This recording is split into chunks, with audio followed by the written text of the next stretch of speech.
God damn. Man, goddamn is right. What is going on, everybody? And welcome back to yet again, another edition of NHP, man. Another edition of Unscripted. Man, what is going on, everybody, man? What is going on? How's everybody doing on this fine Monday night? And yeah, man, hope you guys are ready to talk about the week of wrestling, bro, because we have a lot of, we have a lot of interesting television to talk about, bro. We have a lot. Surprisingly, very surprisingly, as a matter of fact, Monday Night Raw this week is actually one of the lesser talking points on the show. Yeah. We have Dynamite, Oof. the September 11th edition of Dynamite to talk about, and then we have the September 13th edition of Friday Night SmackDown. And all the rebranding that went on with the show. So we have a boatload of stuff to talk about here on today's Unscripted today for you guys, man. So let's not waste any time, man, and welcome back to another edition of Unscripted. This is episode 213. If this is your first time watching, you guys do not know how the show works. Every Monday, we are on here after Monday Night Raw with Unscripted, and every Friday at 4 p.m. Central, we are on here with the news, as well as for the pay-per-views for both WWE and AEW. We will be live directly after the show goes off the air with the official post-show review, man.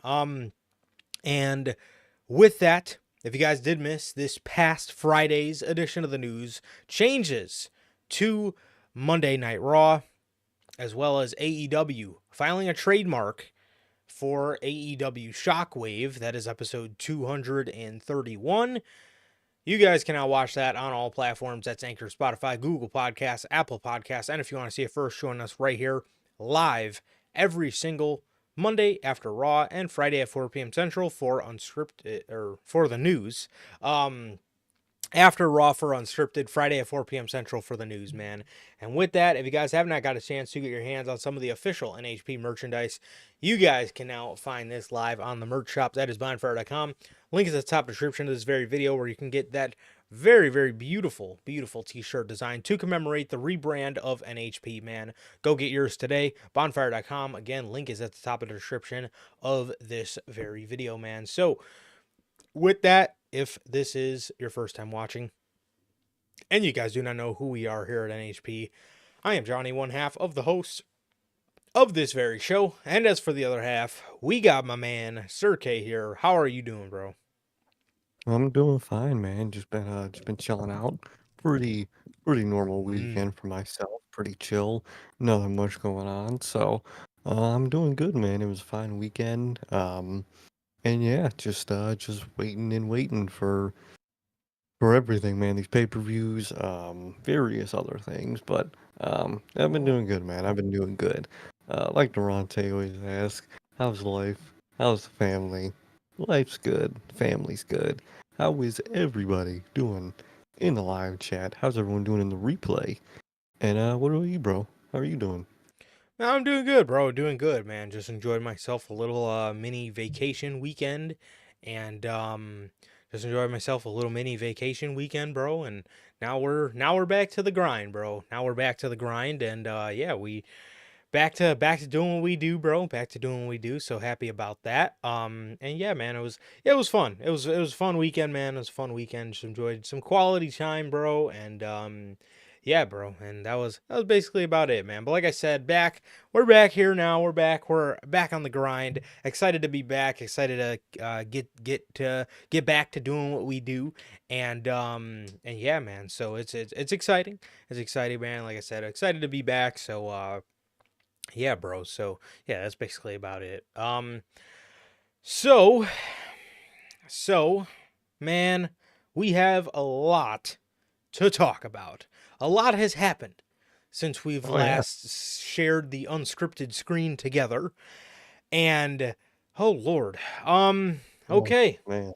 Well, there's only one place to start. There's only one place we start every week. And that is with AEW Dynamite. Oh wow. Oh wow. Did AEW do a very good job at making themselves look like a bunch of blithering idiots. Um, uh, God, here on Dude. this episode of Ugh. Dynamite, man. Like I said, they did a very, very tremendous job of making themselves look like blithering fucking idiots on this episode of Dynamite when it all started off great. It started off, Mhm. man, in the opening promo. I thought we got a great opening promo with John Moxley, man, and then again by the end of the show, way to kill your own hype. Literally, dude. Dynamite started off really good and had some really good moments, man. But dude, it had one of the big, like, worst, like, contradictories I've seen in Dynamite history. That shit was insane. Yes, it absolutely was. It absolutely was. It was incredibly contradictory. It was incredibly contradicting to everything that they have going on and what is their biggest storyline that they have going on right now. It is just again, like you said, if there was a perfect word to describe it, it would be contradictory, bro. So, okay. Uh, So this is the September 11th edition of Dynamite from Lexington, Kentucky. The show get to opens it. up with John Moxley. He opens up the show with Marina Shafir. Um, or yeah, he did come out in the open with her, right? Yeah, Okay. Yes, yeah, because this was where he came out with wasn't this the one? this was the Darby side of, everything in the night. Well, I And thought, then later, oh, wait.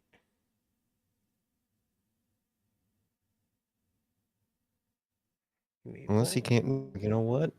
Did he come out No, you're three right. times? Yeah, I they think he did. came out 3 times in They Dynamite. Yeah, okay. for I some thought it. reason. Okay, yeah. Okay.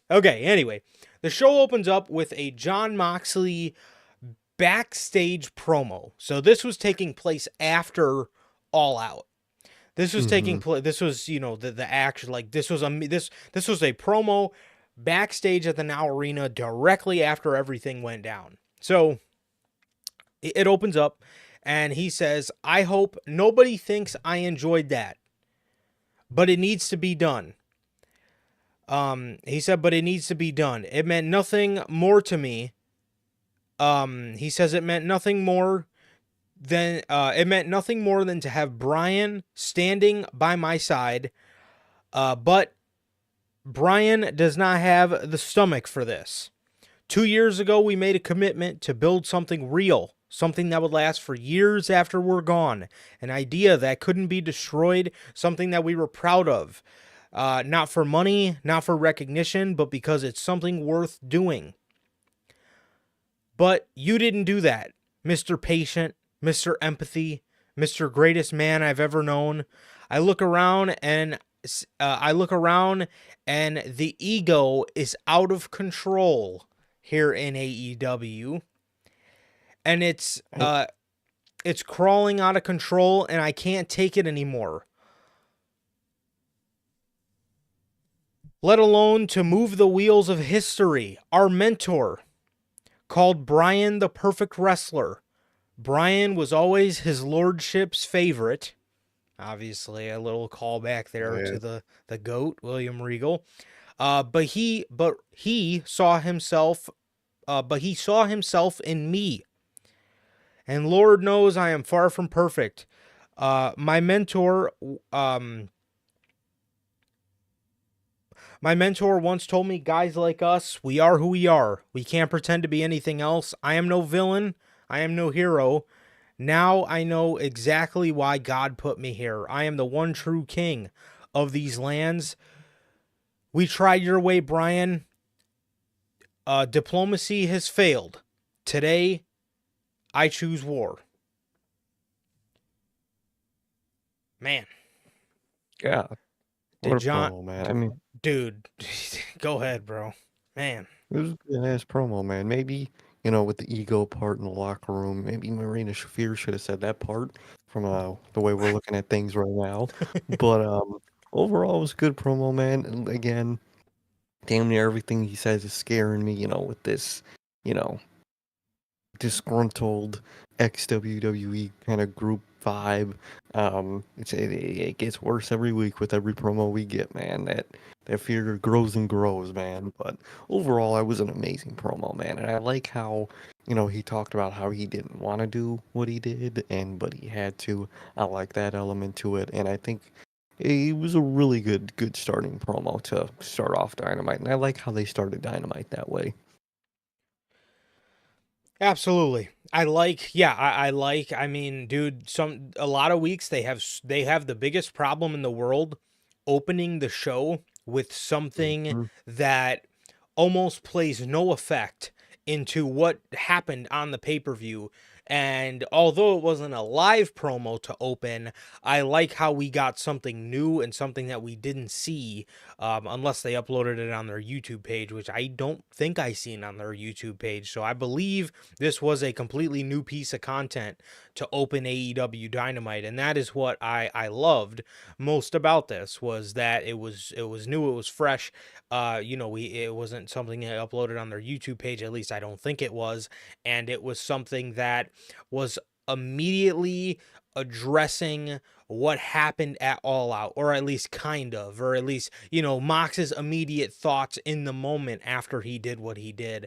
I like the promo. I like it a lot. It's insane to me how John Moxley went from doing absolutely nothing on AEW Dynamite just a few months ago to now being one of the most legit parts of the show, and one of the parts, it really goes to show, that if AEW is willing to do him right, he probably will be a lifer there. And I know that's gonna piss a lot of the WWE fans off. They want to see their Shield reunion, but at the end of the day, this man is better in AEW, and if they continue to grant his wishes, and if they continue, like I said, when he feels that his character is getting stale, or whatever the case is, and he wants to do something else, they will budge and they will let him do something Mhm. else. And clearly, at least thus far, it's been paying off, and he's easily been the best part of Dynamite, just off mic work alone. So yeah, he's an absolute stud. Uh, but yeah, man, I mean, this was very good. This was very good. It was a shot of them walking out through the crowd, then walking to the parking lot, and as they were walking to the parking lot through the backstage area, you seen them carrying Brian. That That's you really seen them, cool. yeah, you seen them carrying Brian, and they walked right past him. They walked right past him, man, as they were walking to the parking lot, man. When I seen somebody getting carried away, I thought they were playing us brawl out footage 2 years later, but it wasn't. It was Brian. It was Brian getting carried away. I thought that was some live footage of Nick Jackson getting carried away after getting a chair pelted at his fucking head. Um, I was gonna say, if anything, you saw Kenny Omega, you just seen the bite mark on the arm. but no, I thought it was really good. The show opened up officially, live in the live sense. It opened up with Christian Cage, Tony Schiavone, Bro, Tony Schiavone. Tony Schiavone asked Christian Cage how he feels about having a contract where he can get a world title shot whenever he wants. Yes, I said that correctly. He asked Christian Cage how it feels to get a title shot whenever he wants. Not wherever and whenever he wants. I guess Christian Cage just gets to have it whenever he wants. So, good. Dude, Excalibur was really fucking up at the start of the show too. He was stuttering like a motherfucker. You had Shivani out there doing that, like, bro, something's got to change, dog. yeah, because he's too busy out there trying to be fucking Busta Rhyme. He's out there trying to be Tech Nine. Like, dude, uh, Fucking slow it. yeah, seriously. So, so good old Excalibur. Good old Excalibur, bro. So yes, so Tony Schiavone says to him, "How do you feel about getting a championship match whenever you want?" Christian Cage says his son Nick told him that he has infinite aura. Being that this contract, and not only that, but being that he has this contract, it makes that true. But not only does it make it true, it makes it undeniable. He says he says Wembley wasn't going as planned at first, but they rallied, got in the gauntlet match, and while Killswitch had his hand around Christian's neck, he looked into my eyes, and in that moment, the light bulb went off in his head. When he realized Christian needed him to be a monster and a killer and a wrecking machine. And he needed him to be who is the most complete big man in the game today, and he belongs to me. He gets mad at Lexington for chanting Luchasaurus. He says he was seconds away from cashing in the contract, and then he realized it wasn't the right time. Or place. He told Brian his days are numbered. And if he thinks being suffocated was bad, it's nothing compared to what he will do for the world championship. In fact, I will beat you so bad you will wish your wife was the one that has CTE, so she would not have to comprehend the embarrassment you were as champion. The face. He says, "I am the face of TBS and the next reigning defending undisputed AEW champion." So that was the promo from Christian. I mean, it was okay, but I mean, it still goes back to, if you're going to all of the sudden treat Christian Cage's contract as a Money in the Bank briefcase, no knock on Christian, but there is a lot of other guys I would have liked to seen with a Money in the Bank type contract Yeah, than and him. I do like that case. They they my bad. They potentially got something there with that because I even liked how it was like in like a sealed kind of like booklet thing. Yeah. If that made, I really like that visual that what the contract was in. I thought that was really cool. But like Christian, the only thing I'm expecting here is the Luchasaurus turn when he tries to actually like fully cash it in, and that's all I'm expecting here. And I hope that's what we get. I don't know how long they're going to drag this out. Obviously, it's AEW. There's no details on when, if, how it expires.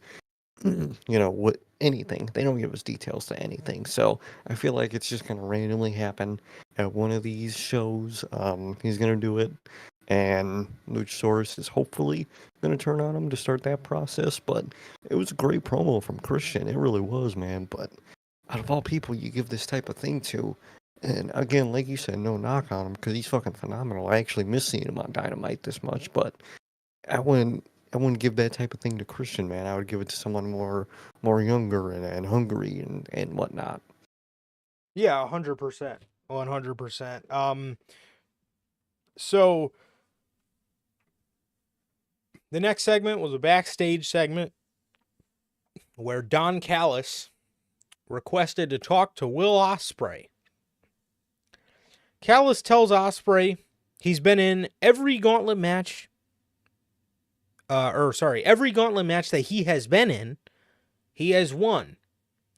And he would love for him to team with Fletcher in the tag team casino gauntlet match later tonight so they can win and go after the championships. Ospreay says, "I want to focus on Ricochet, and I have a lot on my plate right now." He says he appreciates, he mentions, he says, "I appreciate you doing me that favor a while ago." Callis says, "I wasn't going to bring up the favor, but since you did, you did promise me a favor, and this is the favor I'm asking for. He says, I know you're a man of your word, and hey, it's your buddy Kyle. Kyle then says, he looks at Will Ospreay and he says, man, I'm tired of coming so close, but never being quite able to get it. He says, there's nobody in that locker room that knows me better than you. We've teamed in 4 different countries, and there's not a single person I would rather win those tag titles with. Ospreay says, I'm no Mark Davis, but let's do it. He shakes up with Kyle. He shakes up with Don. He goes to shake up with Takeshita, and Takeshita just gives him this odd stare and gets in his face. And I don't know if that's something they're teasing or if Takeshita was just incredibly pissed off from what happened with Okada. So, this was this segment. Not only did I hate this, because why is Will Ospreay yet again for the second time in his run going for a different championship when there's something different that he could be doing on the show? You could have, God, you could have gave us, anything would have made sense. Will Ospreay, you could have done another pack match. You could have done the winner of MJF versus Daniel Garcia gets a match. You could have even done the Ricochet match if you wanted to, or if it made sense. You could have done anything, but here we are, and we're setting we're setting Ospreay up to be put in this tag team gauntlet match where, again, for the second time in his run, he's going for a different championship. Literally, man, made no sense. I was really mad at this, and the end of the show, which we'll talk about, made it even worse. But Yeah. it's like, what are you doing here? What is Tony Khan's obsession with having a mid-card champion do tag team stuff, trio stuff? I don't understand. Yeah. Like, um, the Kyle Fletcher, what he said, talking about how I'd rather team with no one else. Bro, what do you mean? You literally, give me 1 second, my mic's on. No, you're fine. No, yeah, that was my other gripe with this. That was my other gripe with this is there's not a single person I would win those titles with. What? That's like fucking, it's like Kyle O'Reilly going up to Adam Cole and be like, man, there's no one, and no one I'd rather team with than you specifically. Like, what? Bro was in a faction where Will Ospreay was a singles guy and Kyle Fletcher was a tag team guy to not Will Ospreay. So why would he rather team with us? Like, dumbass shit. That doesn't make sense. I don't get why they said that, and I really don't get why they're putting him in this. And it gets worse, but like, what are you doing here? Yeah. Like, you're. Yeah. So when he said that, I said to myself, so is Tony Khan dropping Aussie Open? Because I'm telling you right now, if that is the case, that has got to be absolutely one of the dumbest, and he's made a lot of them. That has got to be one of his dumbest, most boneheaded decisions I think he's ever made. Why would you ever even consider breaking up Aussie Open for a singles Kyle Fletcher that has garnered no intrigue, and he's been a singles wrestler for, I think Davis got hurt last October, so we're coming up on a year, and nothing has happened. No one cares. It's just same thing with Kyle O'Reilly. No, again, no offense to the dude himself, but like, I don't care to see them as singles. I don't care to see Kyle Fletcher as singles. And in a roster where you really need tag teams and you don't need singles men, what are you doing here? Why are you splitting up these tag teams? Like, really, like, obviously not working with people no more. What's up with this, dude? You need tag teams more than anything. So why? I don't get it. And then Ospreay just, I guess, just like, without even trying to call him out on that, he called him out on it. The first words out of his mouth are, I'm no Mark Davis. Uh, I I don't get it. I don't fucking know, man. I don't know. I don't know. So that was that, and like I said, I'll finish I'll finish my rant on it a little bit later when we get to the main event. But because believe me, it gets worse. Um, Jack Perry defends the TNT Championship against who, you may ask? Is it somebody high on the rankings? The rankings did not matter when they were here, but regardless, it was not. It was somebody who probably isn't even ranked at all. It's a talent that's, I love him, but he's not even in the company. Leo Rush. God. And You know he's, what? I'm checking now, but okay, I think they got rid of wins and losses even on their website in general. really I think I saw that. Let interesting. me click. Let me click Will Ospreay. Yeah, it doesn't. I used to give the little wins and losses Like the thing under their name. AEW career record. Yeah. No, it's gone. I can't see it no more. I think they got rid of it. Wow. Look at that. Brought back fucking bringing back ratings. Fucking made them just not care about wins and losses ever again. Look at this. Everything. You know that mission statement, man. That shit getting reversed every fucking week. Yep. I'll never forget when they brought back those rankings and when they brought back those rankings, man, and dude, I mean, golly, it was the IWC was reacting as if this was the second coming of Jesus Christ himself coming down and gracing us with his presence was the AEW rankings, and we said it then. We said it then, bro. If you don't have any momentum, bro, I don't give a fuck how many wins you have. Wins and losses, they matter to a point. They matter to Mm-hmm. a point, but I mean, man, I mean, again, if you got 50 wins, in the past year and you have no momentum, I don't give a fuck. You know what I No, I mean? really So don't. Know.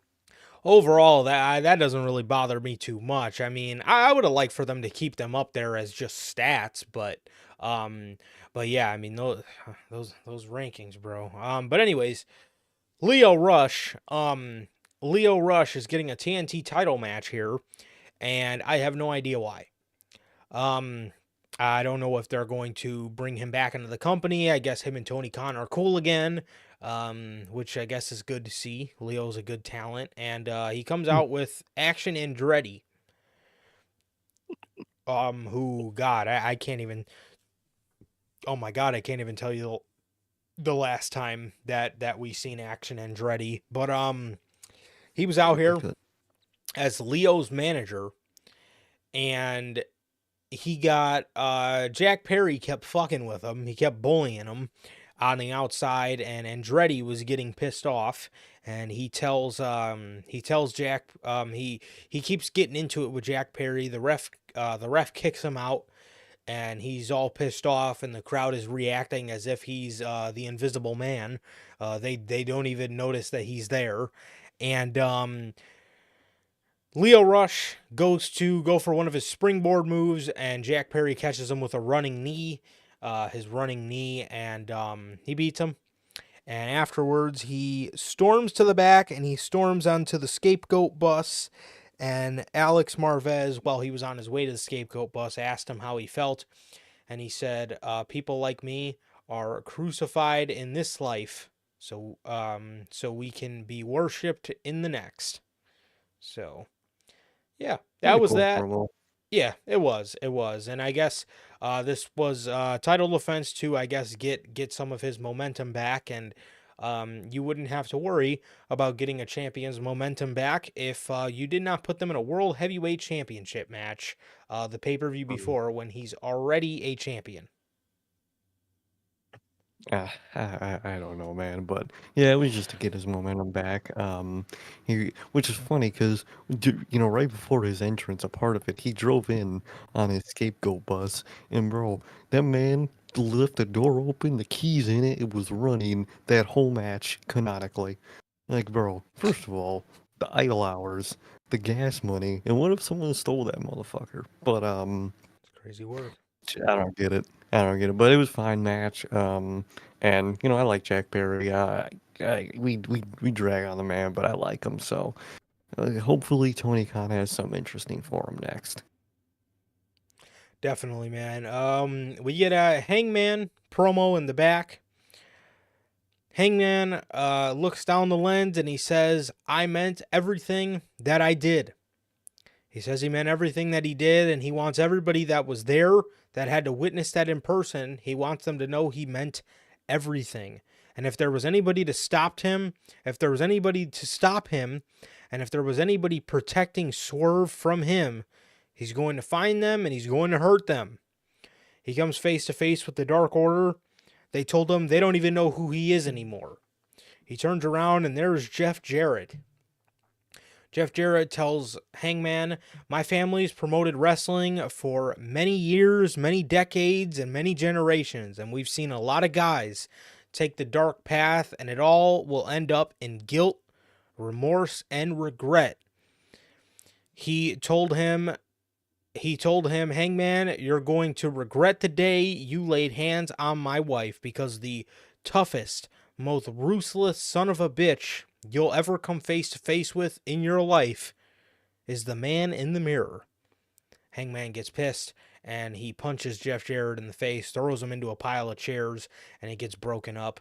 I will have to say, when AEW first signed Jeff Jarrett, I just was not for the signing at all. No. But I do have to say, I've liked his just veteran presence that he's had on TV, and I've liked his veteran presence that he's had, especially in these backstage segments. We've seen him do one with Bryan, and now we're seeing him do one with Hangman, where he's just had a very good presence, and he hasn't just came off as overly annoying like he did when he first got signed. And like I said, he just has a nice veteran presence, and he just has just a very badass veteran in the business, just old guy kind of vibe to him. And I've actually liked his work as of the past couple months, and I love the promo here against Hangman. And like I said, he's just an old badass wise veteran,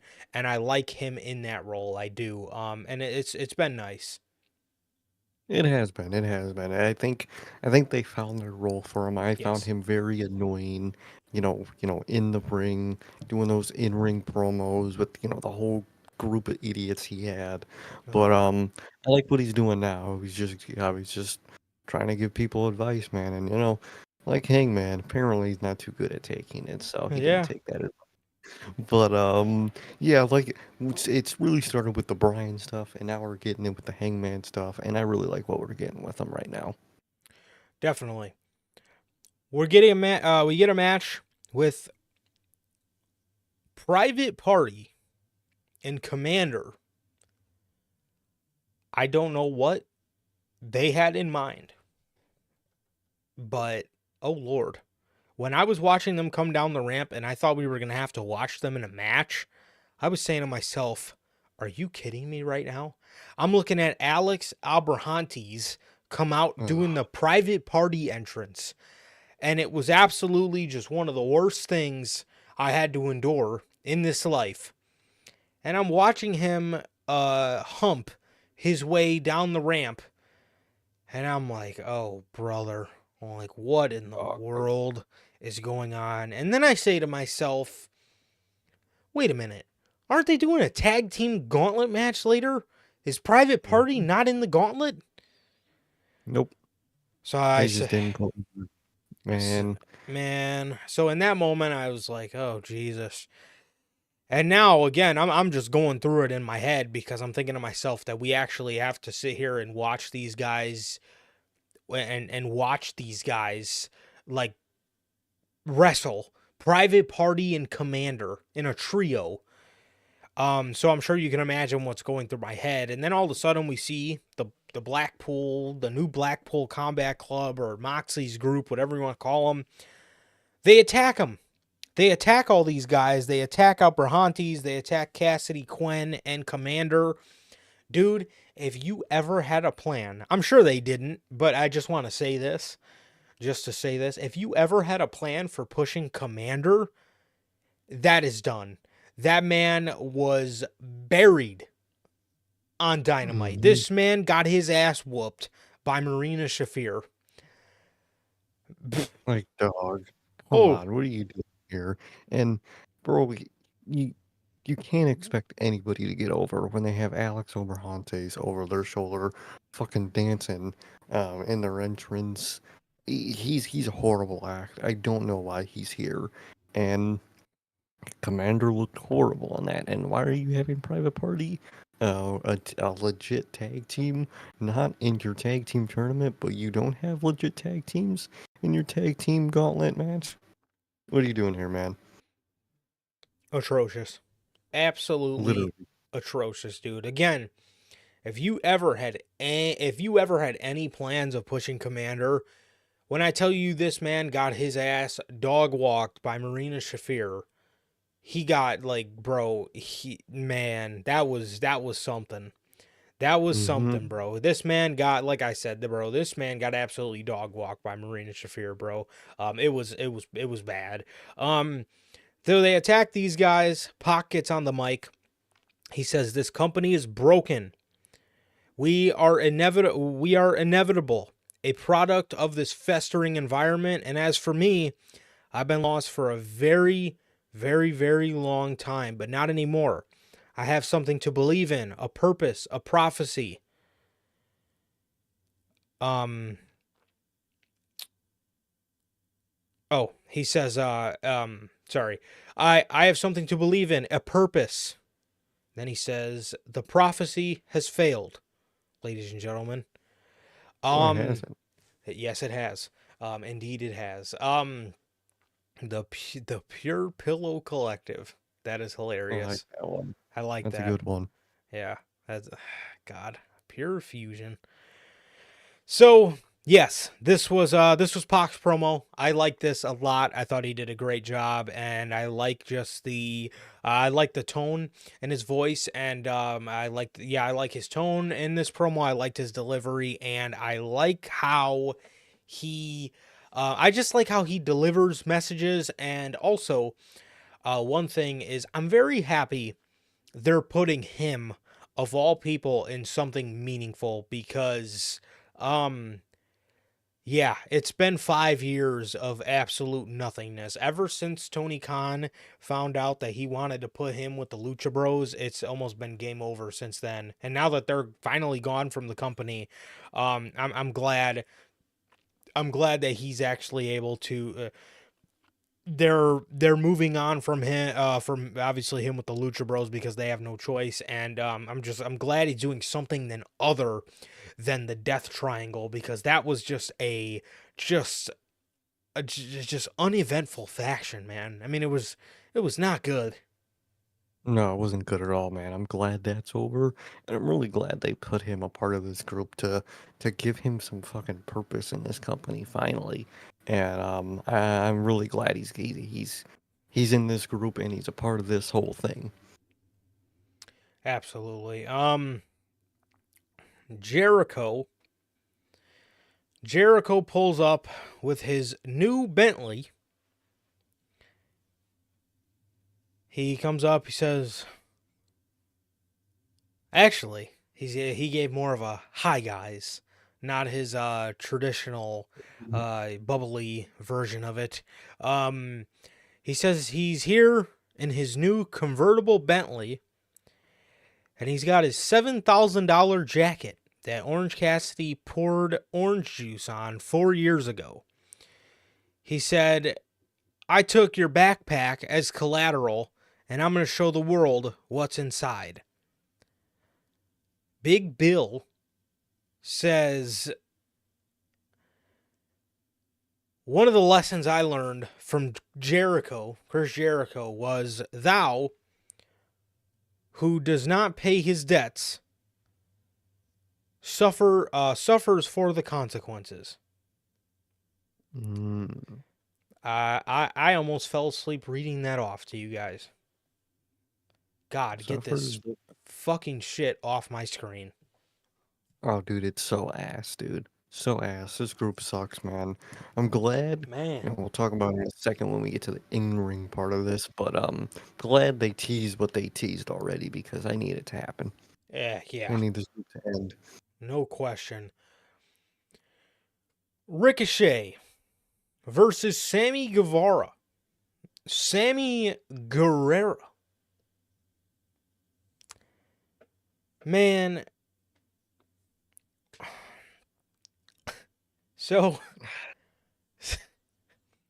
so first of all, if we're not doing the Osprey match at Grand Slam, which I'm okay with, Yeah. I really hope they find something for Ricochet to do at Grand Slam. I hope.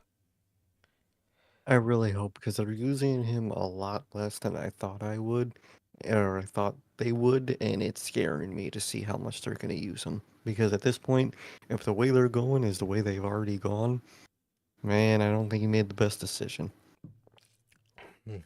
Yeah, this might be a.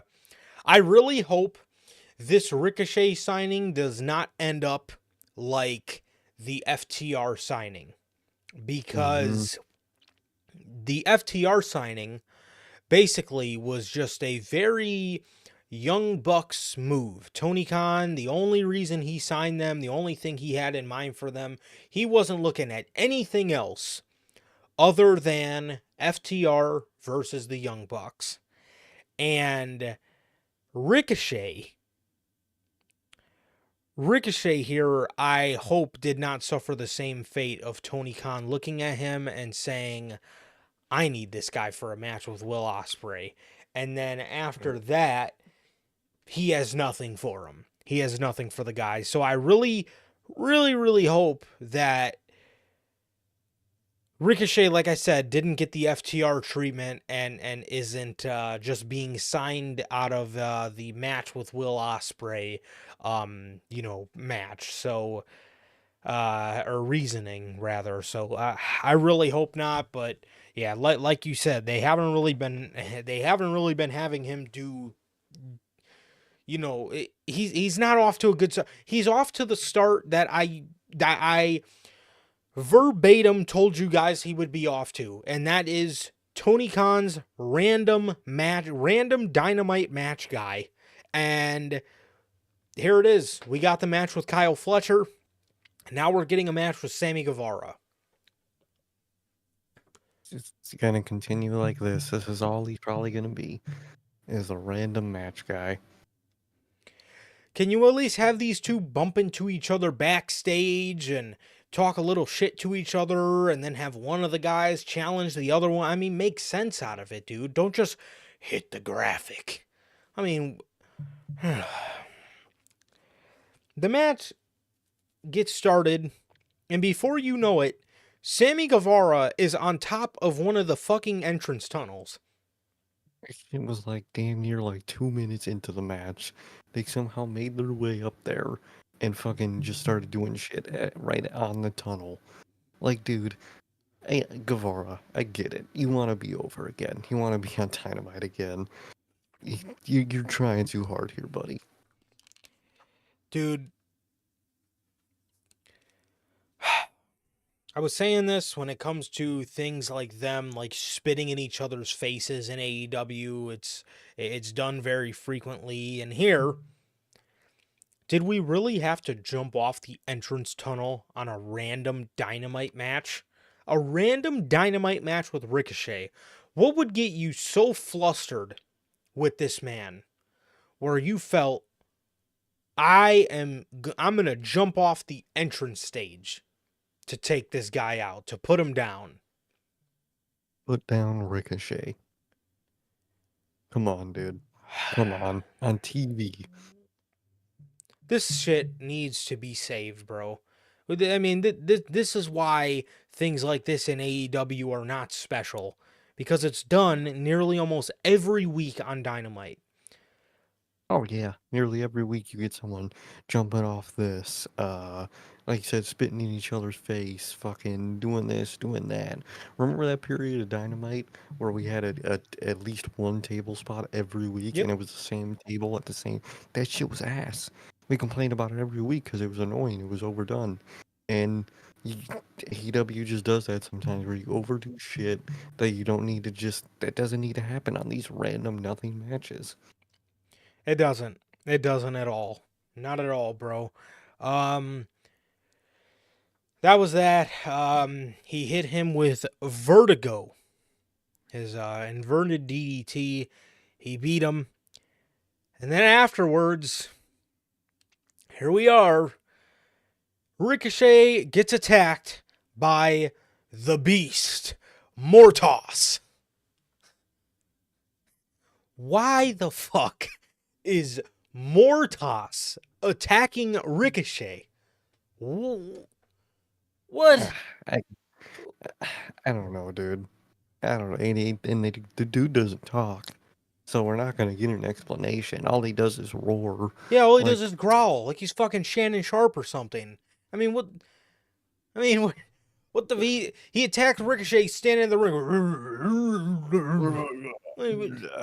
bro, what is this, bro? Why do I have a fucking Minotaur gimmick on my television?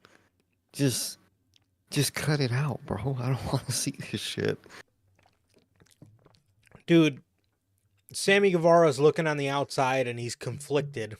Oh God, is he gonna fucking turn heel already? I mean, it's his first Dynamite back in like 9 fucking months, 8 months. His first Dynamite in 8 months. Oh God, he's already on the outside of the ring, looking conflicted, like he's on the verge of turning heel already. Another Sammy Guevara heel turn coming for us, man. But he saves Jose W. Ricochet. Big Show. Yeah, he saves Ricochet from the Beast Mortos, and I guarantee you, if it hasn't been announced already, it will be soon. The Mm-hmm. Beast Mortos will probably be will probably be yep, we'll probably be having a random Dynamite match with Ricochet shortly. Lord. Dude, Like, what? don't do What it, is this? bro. This is Ricochet, man. Come on, dude. And also, why is Ricochet still wearing the all-in gear? I do not like him in the pants, bro. In the loose pants. That just looks weird. No, dude, I don't like it, dude. I don't like the gear. I don't. Me neither. Um, Okada is in the back. He's crying. And he says his title defense at All Out. And he stops crying. He says, it was so easy. Callis then comes in and he said, I'm glad it was easy for you, but it was easy for you because you didn't pin Takeshita. Okada looks at Takeshita and he says, he will be a champion, but not the Continental Champion. He walks away. He comes back, calls Callis a bitch. Takeshita then gets in Okada's face. Okada just kind of laughs him off and walks away. So it seems as if they are teasing. I don't know if it'll be at Grand Slam or when it will be, but it seems like they are teasing Takeshita versus Okada, and that is, I hope that could be a big feud for AEW, man. I certainly hope so. Will it be? Probably not, but I certainly hope so. 100%. It has the potential to be absolutely phenomenal in a really big feud. Will they do it? How big will they make it? Is up to them, man, and I doubt they'll make it as big as it can be. But I'm intrigued on it nonetheless. Definitely, man. Darby Allin. Darby Allin comes out and he gets in the ring and he says, somebody's been looking for me. I'm right here. You then hear Moxley's theme song start playing as him and Marina come out of the tunnel. But before they come out of the tunnel, they're in like a dark room and they had like moving lights that were like moving around. They were like kind of like dark green lights that were kind of moving around. It looked like they were walking through like some sort of nightclub or something like that, or it had a really nice vibe and aesthetic to it. And Moxley says, He says, he gets in the ring and he says to Darby Allin, he says, I don't know what you think or saw or heard, but nothing at all has changed between me and you. Darby says, there is a lot. There is a lot I want to talk to you about.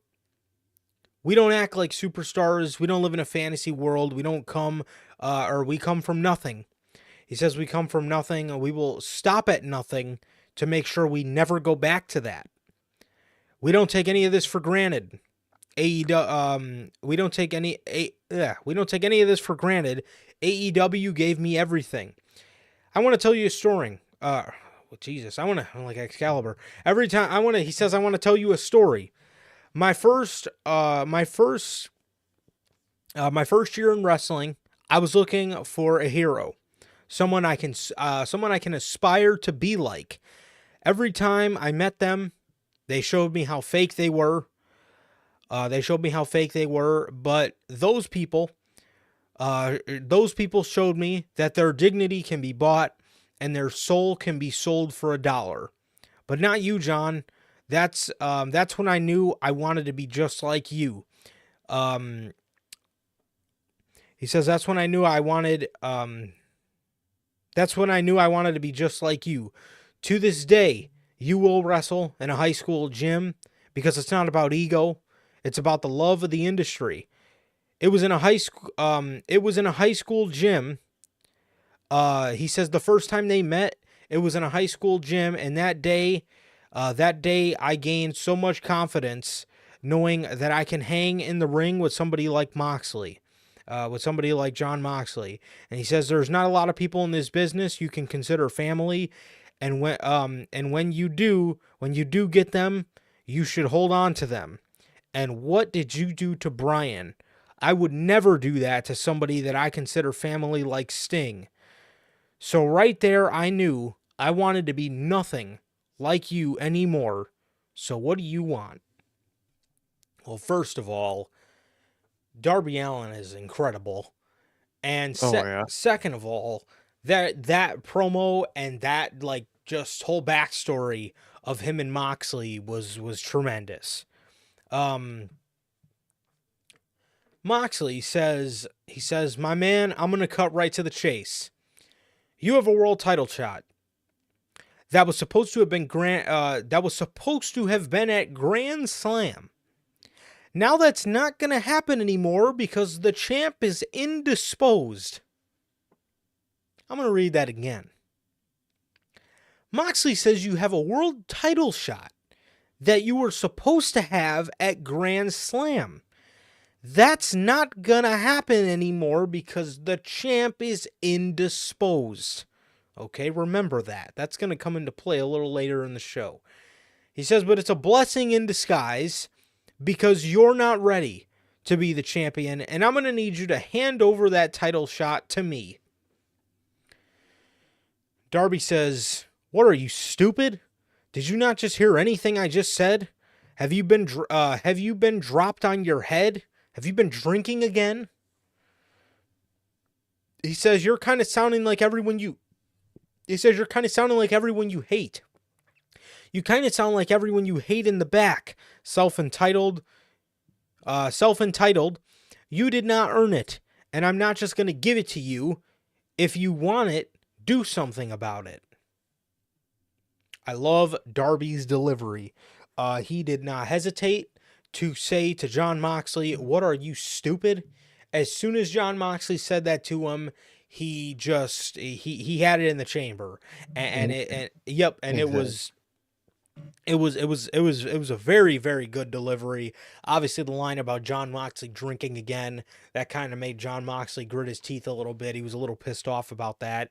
But it was no, this was very good, man. This was very good. I like the way Darby responded to him, and Darby talked about how Jon Moxley gave him the confidence in the high school gym to know that he could hang with somebody like Moxley. But I think Moxley, and these promos with Moxley are showing everybody that Darby Allin can actually hang on the mic as well as in the ring with the world champion caliber guys, man. So I definitely think so, man. I definitely think so. I love Darby's, shot back. I love how fast it was. I like how genuine it was.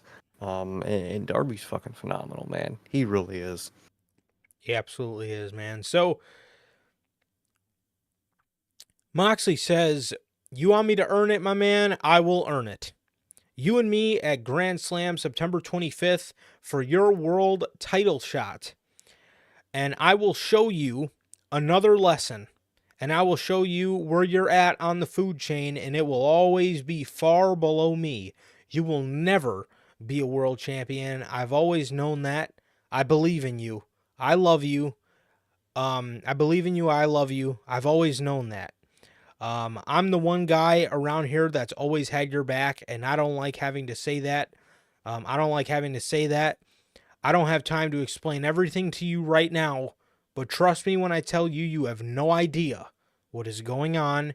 The title shot is going to be mine, and this time I'm going to have to teach you that lesson the hard way." Darby says, "Grand Slam, I accept. I don't know what you're trying to do around here, but if you want to burn AEW to the ground, don't be surprised when I pull you in the fire." Yeah, I don't know how many times I have to reiterate myself, but Darby is a main player, and Darby's a world champion, bro. Darby's a world champion act, and here again, Darby Darby can hang in the ring, and Darby can also hang on the mic, as you can see here. He can stand toe to toe with John Moxley and look believable, despite what some people want to think. This was the best part of the show. This was the best part of the Oh, show yeah. by far for me.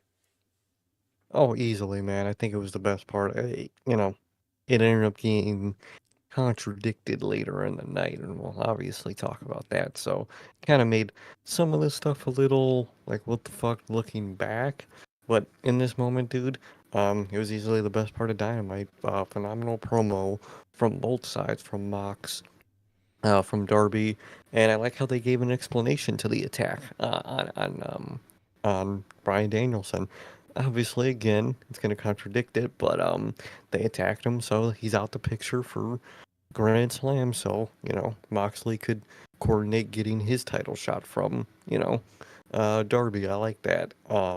I didn't like what they ended up doing, but I like that. I like how they coordinated. They gave a reason for why they did that. And it's very intriguing with all that stuff that Mox was talking about, like, burning, the place down and whatnot. And I'm very intrigued to see where all this goes, man. Absolutely. Nigel is backstage. He interrupts Christopher Daniels' backstage segment. Lord knows what he was going to talk about. But he says, "Me and Tony Khan need to have a word with you." Christopher Daniels says, "Well, hold on a minute, hold on, let me say what I gotta say." And Nigel says, "No, trust me, you're gonna want to hear this." I thought something other was gonna go down. I thought this was in regards to something about John Moxley and his group. I guess not. So obviously we found out what this was a little bit later in the night. But then next, Mariah May defeated Queen Aminata in an eliminator match. Mariah says that after the match, she grabs the mic and she asks for Mina. She needs Mina here for her championship celebration. So that was that, and yeah, that was that match that I did not really care for, man. So yeah, Mariah May Well, and I'm Queen glad. Aminata. Never fails, man. I'm glad that they're having her come back though, Mina, so they could do at least a feud with someone we know for Mariah May. So I like the prospect of that. Definitely. The Young Bucks are backstage. They say 5 years ago today,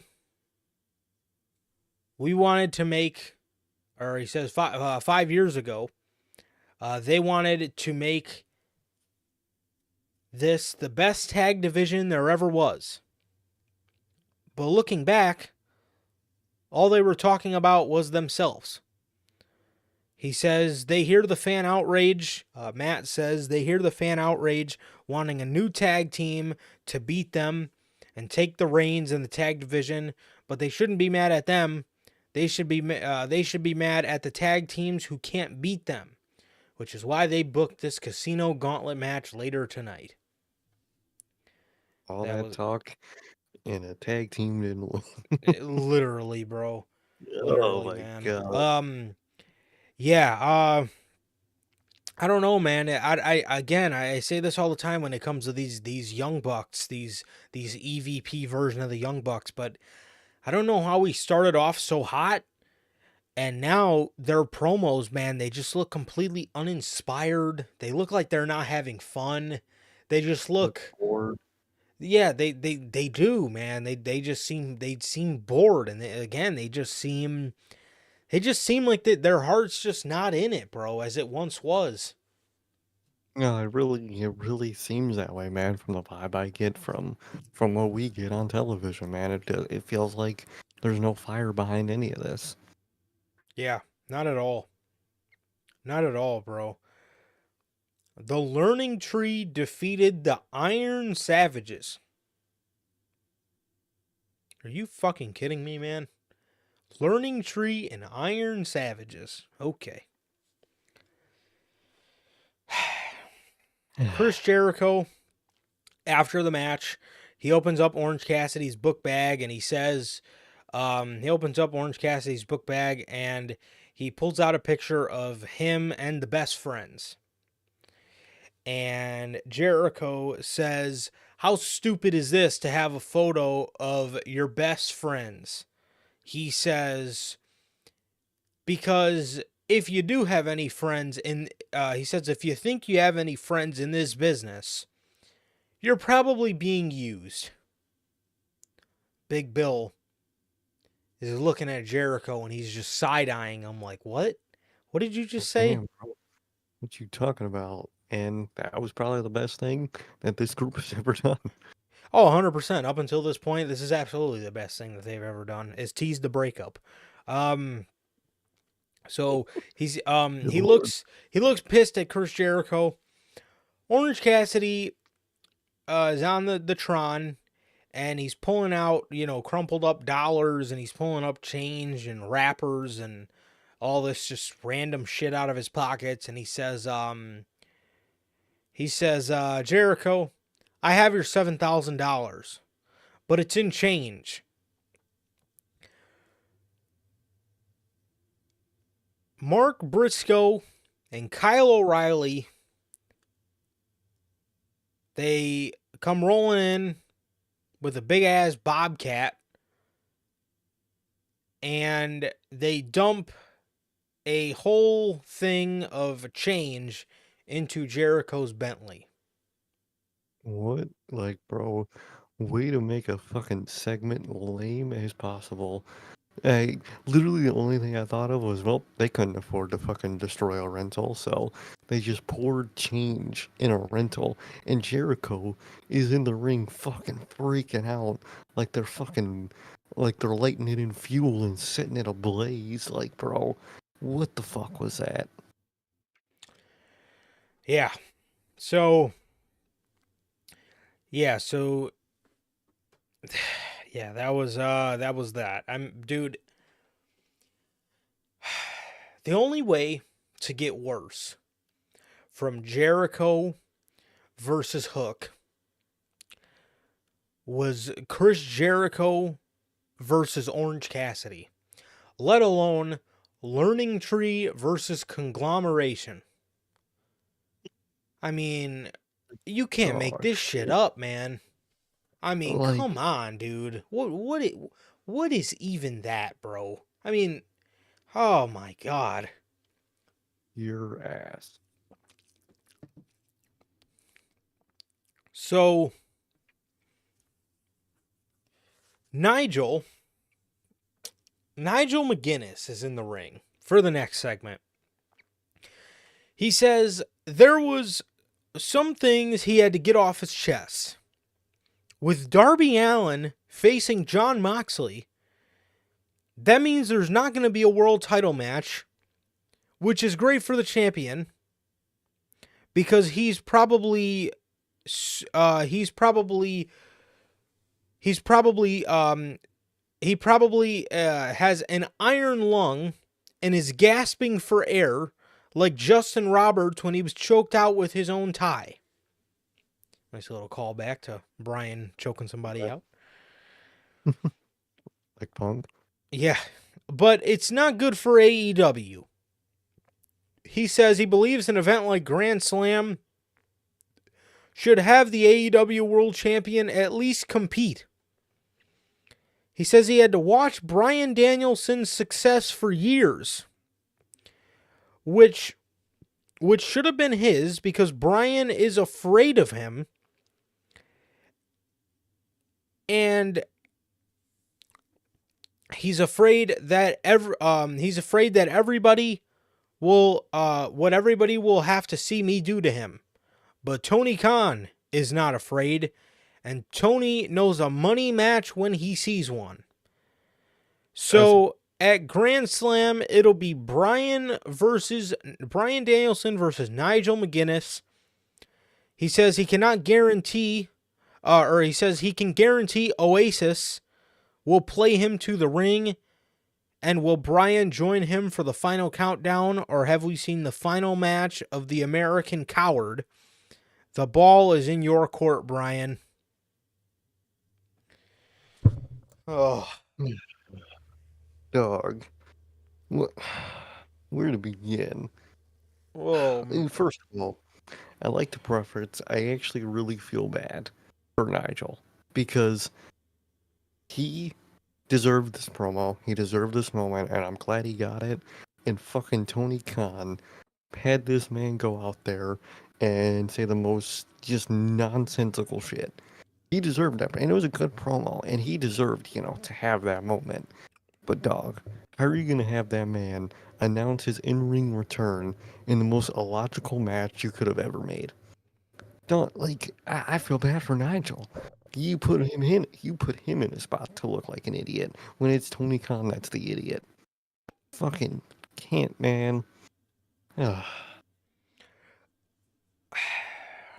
So for the positives, we will be hearing Oasis at Grand Slam. That's cool. That is very cool. That is quite exquisite, as I may say. That is pretty cool. I kind of geeked out a little bit. I did not know Nigel McGuinness used to come out to Oasis, but that is pretty legit. So it's going to be very cool to hear Liam Gallagher over the PA system. Cool. This fucking guy, dude. Jon Moxley said about 4 or 5 segments ago on this program that the world champion, that Darby can't get his world title shot because the champ is indisposable. Yet they come out here and set up a match between Bryan Danielson and Nigel McGuinness. So if Bryan's on the show, why is he not competing against Darby? Why does Darby not get his match? At the end of the day, you could have just had Darby just face Mox to defend his opportunity. You could have just done that and still done this, and it would have made more sense. You had Jon Moxley say, "We took Bryan out the picture for a Grand Slam so I can face you for that spot." And then later in the night, you have Nigel McGuinness go out there and say, basically, since the champ's not showing up, I want to face him. What? What are you... Did Tony Khan just not read his own notebook or something? Apparently not. Apparently not, man. Like I said, this man, Jon Moxley, just told everybody.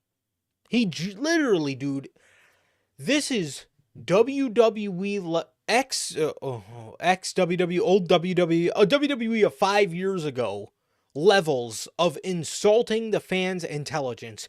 You just fucking told me Bryan Danielson cannot compete on the show. Yet you announce a match where he is competing, but it's not the match that was guaranteed for his challenger at that show. And again, like you said, Nigel deserved this. Nigel deserved that match with Bryan. Nigel deserved the match at Grand Slam. Nigel deserves all of this. Absolutely. He deserves the battle, the entrance themes that he's hyping up here. But to go out there and to have him just in the most just idiotic way possible announce a match with Bryan Danielson makes me feel so bad for the guy, because again, this was the dumbest way possible. And again, what a way to fuck. What, man, leave it to fucking Tony Khan to fuck up the announcement of Bryan Danielson and Nigel McGuinness. What a fucking, leave it to him, dude. How stupid. Literally. How do you fuck that up, man? Just ask Tony Khan. He fucking did it. That shit's insane.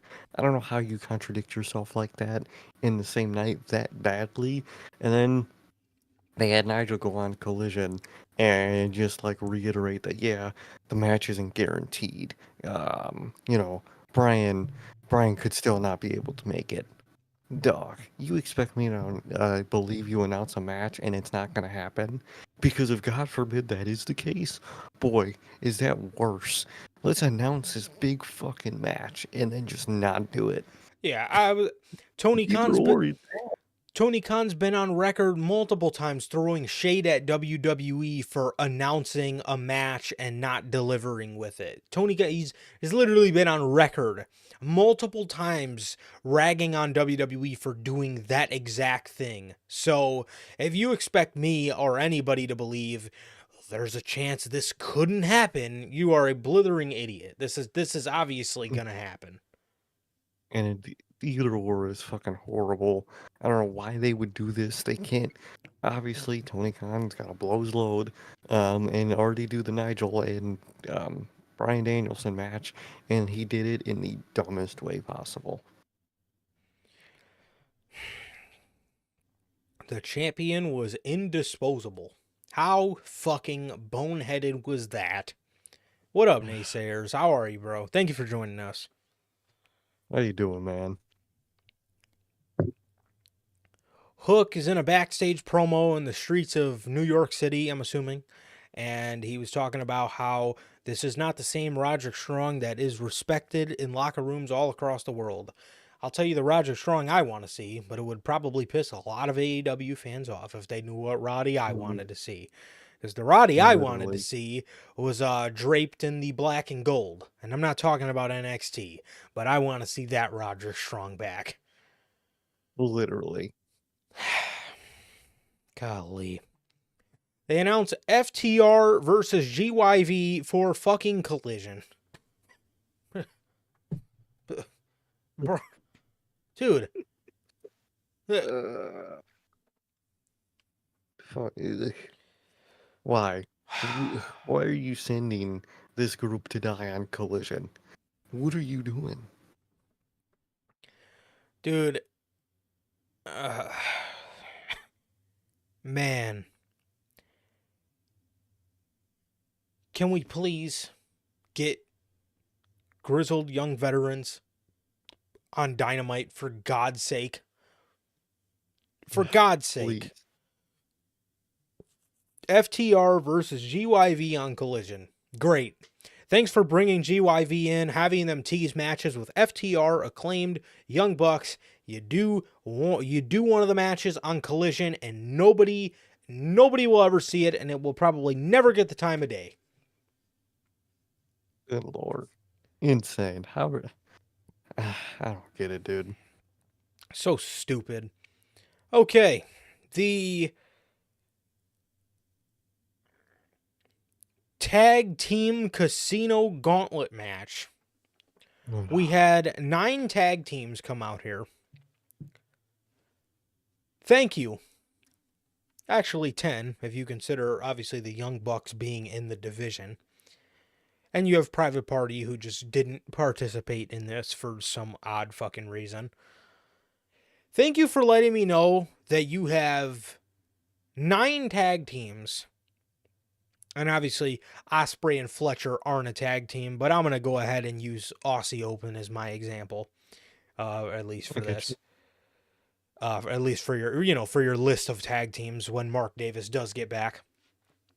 Thank you for letting me know that you have 9 tag teams, and there are 9 tag teams that you do not give a fuck about, even though a lot of the teams on this list actually got pretty good reactions, and you still don't fucking use them for shit.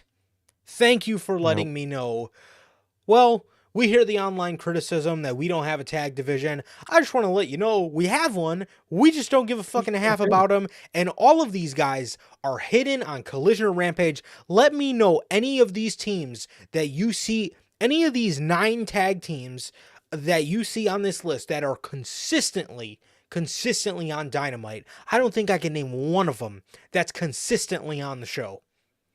No, none of them are. There's no tag team besides the Young Bucks and the occasional FTR that, and well, three. There's there's the big three, FTR, Young Bucks, and Acclaim. Those are the only people we see in rotation with Dynamite, but the rest of them, no, never. Like you said, they're locked behind Rampage and Collision doing nothing matches their whole Yep. AEW career.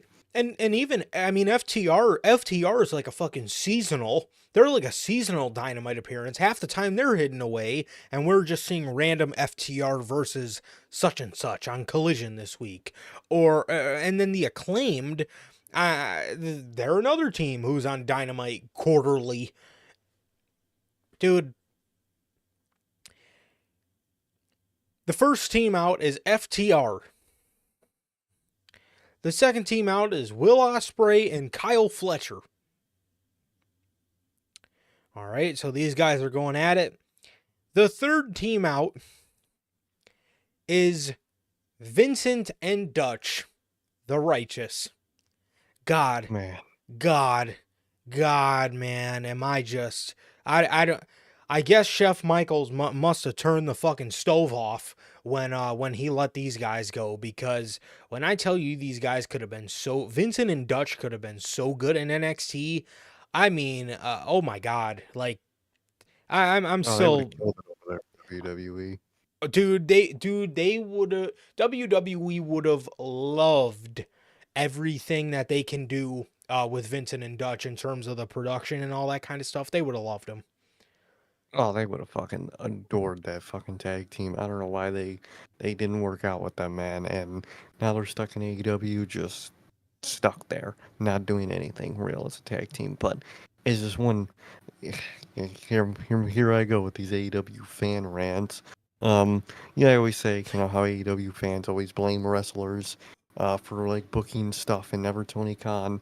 Literally, there were AEW fans talking about how good Vincent and Dutch are, and their tweets were, "What did MJF take from us?"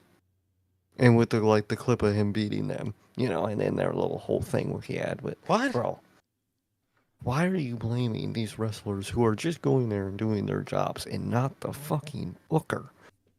Well, blame Tony Khan for once. He's fucking all this shit up. I was gonna say, if they're that concerned, why did Tony Khan book them to lose a 2-on-1 handicap match?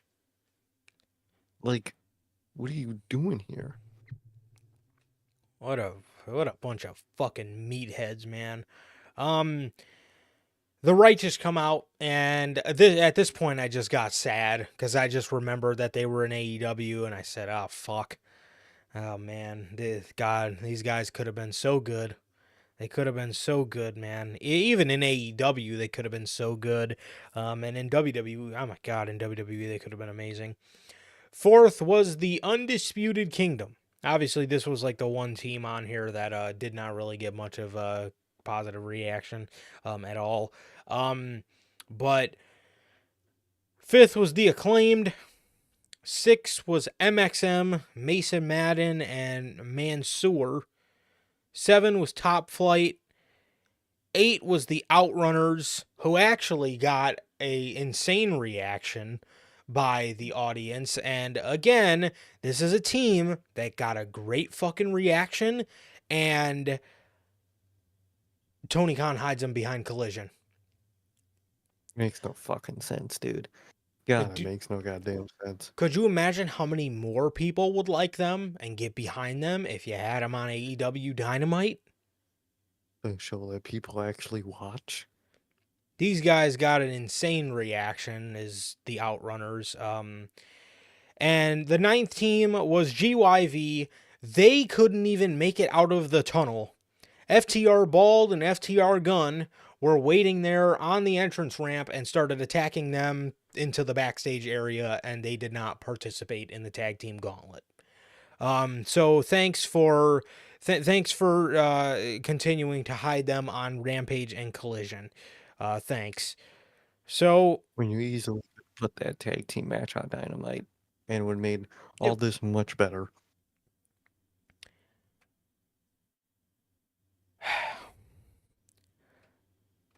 Dante Martin goes for a splash onto Kyle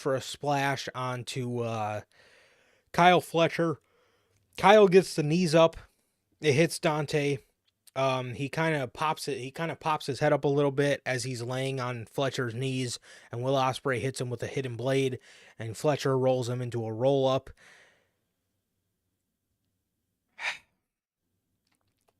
And Kyle Fletcher and Will Ospreay win the tag team gauntlet match. 2 singles guys win tag team gauntlet match. At the whole point that the Young Bucks said earlier tonight was for, what the audience been wanting, fresh young tag teams to, to face, the champions. And we're not getting that.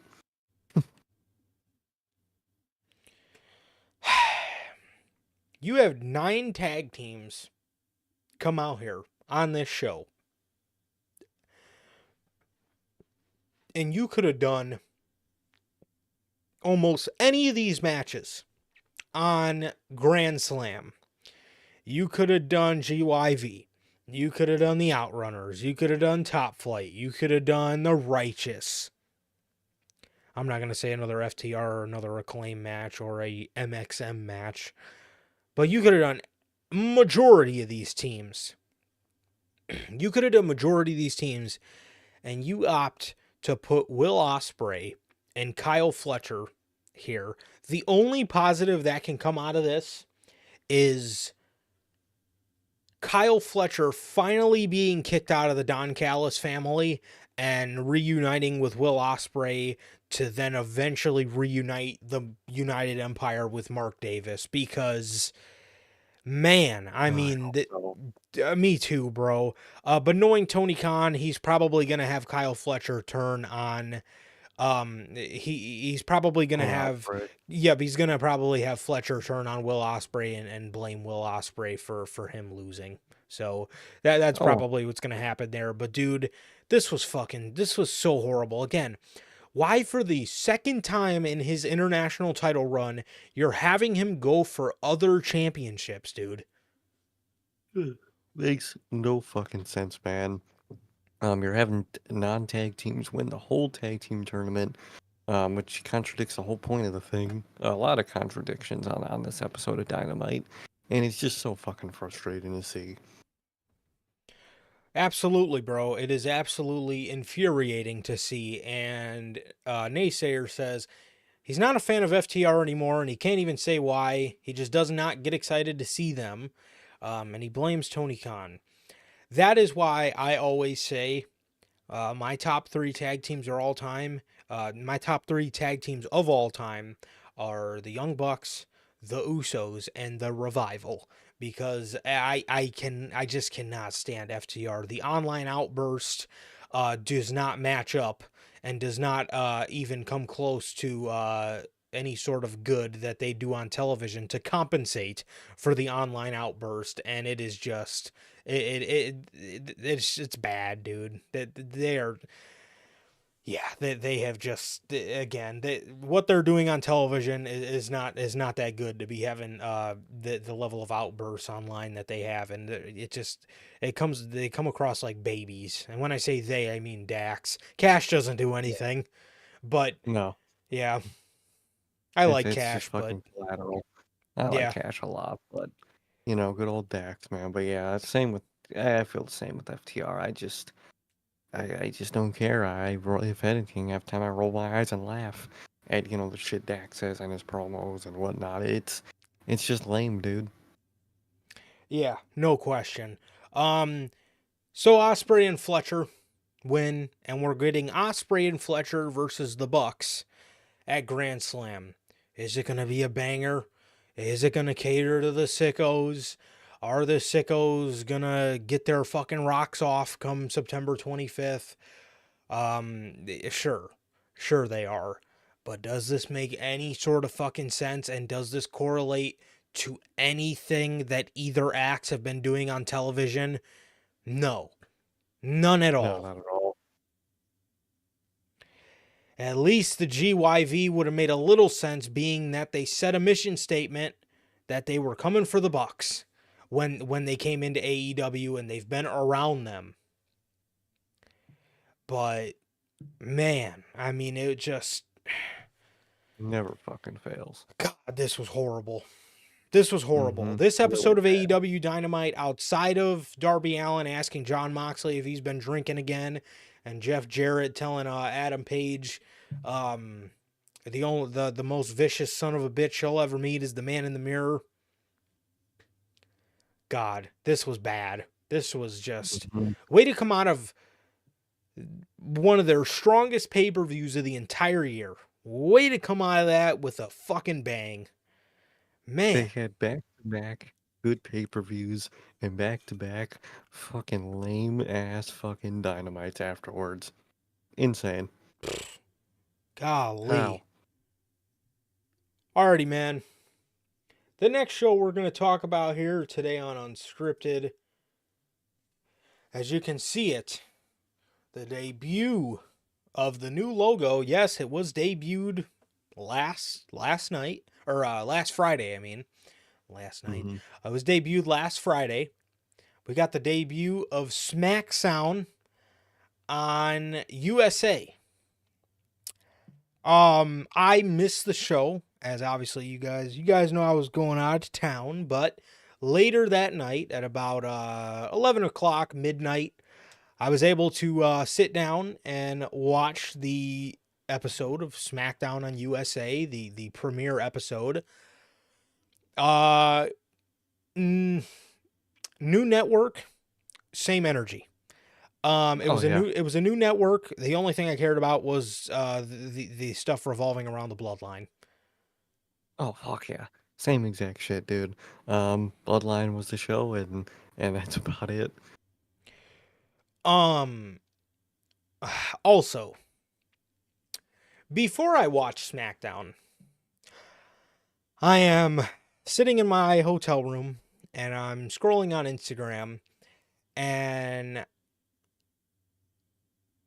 I am looking on Instagram and I'm scrolling, and I come across this SmackDown intro, and I hear Megan the Stallion playing on the intro, and I'm laughing because I think that this is a like one of those comedy edits, like when you see a Bobby Lashley Titantron behind Bobby Bitch by Bobby Shmurda, or you hear just I don't know, just some goofy song that doesn't fit fit the video or whatever, and I'm laughing.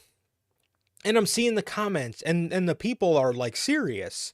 Like they're serious in the comments, like, this is so garbage, this is garbage, this is it, this is that. And I'm saying to myself, damn, I wonder if people know it's a joke. And so I sent it to the group chat, because now I'm a little weary, and I asked Sir Kay and Logan, I said, is this real? And they told me yes. Yeah, it was And indeed real. I was like, no. I legitimately was in denial. I grabbed my Fire Stick remote and I loaded up my YouTube TV and I played SmackDown for myself because I did not believe it. And I load up SmackDown. The fucking theme song that they chose is a Megan the Stallion song. Oh my god. Who the fuck came up with that call? Dude, um, I have to ask, bro. When was your first time hearing it and what the fuck did you think? I don't know if I think it was when SmackDown first started, the intro itself. I don't know if they posted it right before SmackDown. They might have, if I'm being honest. I think they might have posted it like right before SmackDown, maybe. If not, it was at the actual SmackDown intro.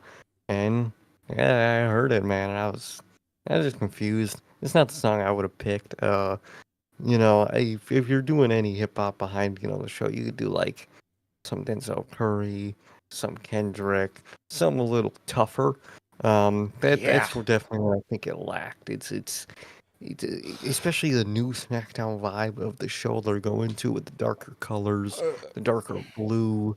You should have chose something just tougher, and you didn't. And that's my gripe with it. That song sucks.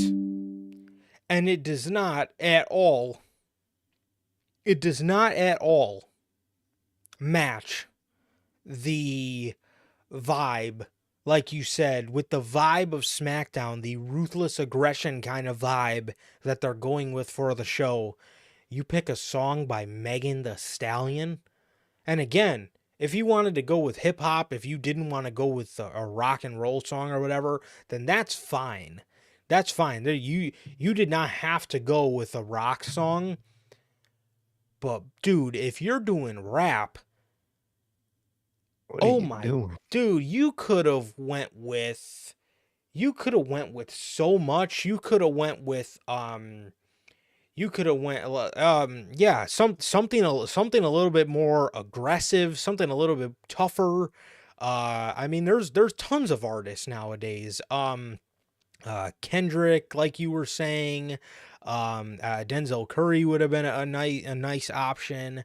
Um uh God, Even if you wanted to go older, man, if you wanted to do something from that oh, like era of time, the ruthless aggression era, you could put like Nate Dogg in there from the early 2000s, some shit 50 Cent. that's tough. Exactly, some shit that's tough. That If would really fit that tough vibe that SmackDown's trying to go for. if you really wanted to go into my if you really wanted to go into my cup of tea, um uh yeah, I definitely would have had the IWC bumping on that Friday night. I would have definitely, Oh, dude. Could you imagine a SmackDown intro with "Survival of the Fittest" by Mobb Deep, bro? that shit Um, might be a little. It's tough. It might be a little too calm, if that makes sense. I think a lot of that like New York style mm, might be a little too calm for the vibe that I think they were going for, which is like ruthless aggression. So, I'm thinking more of that early 2000s, mid 2000s, just, a more aggressive rap that they had during that time.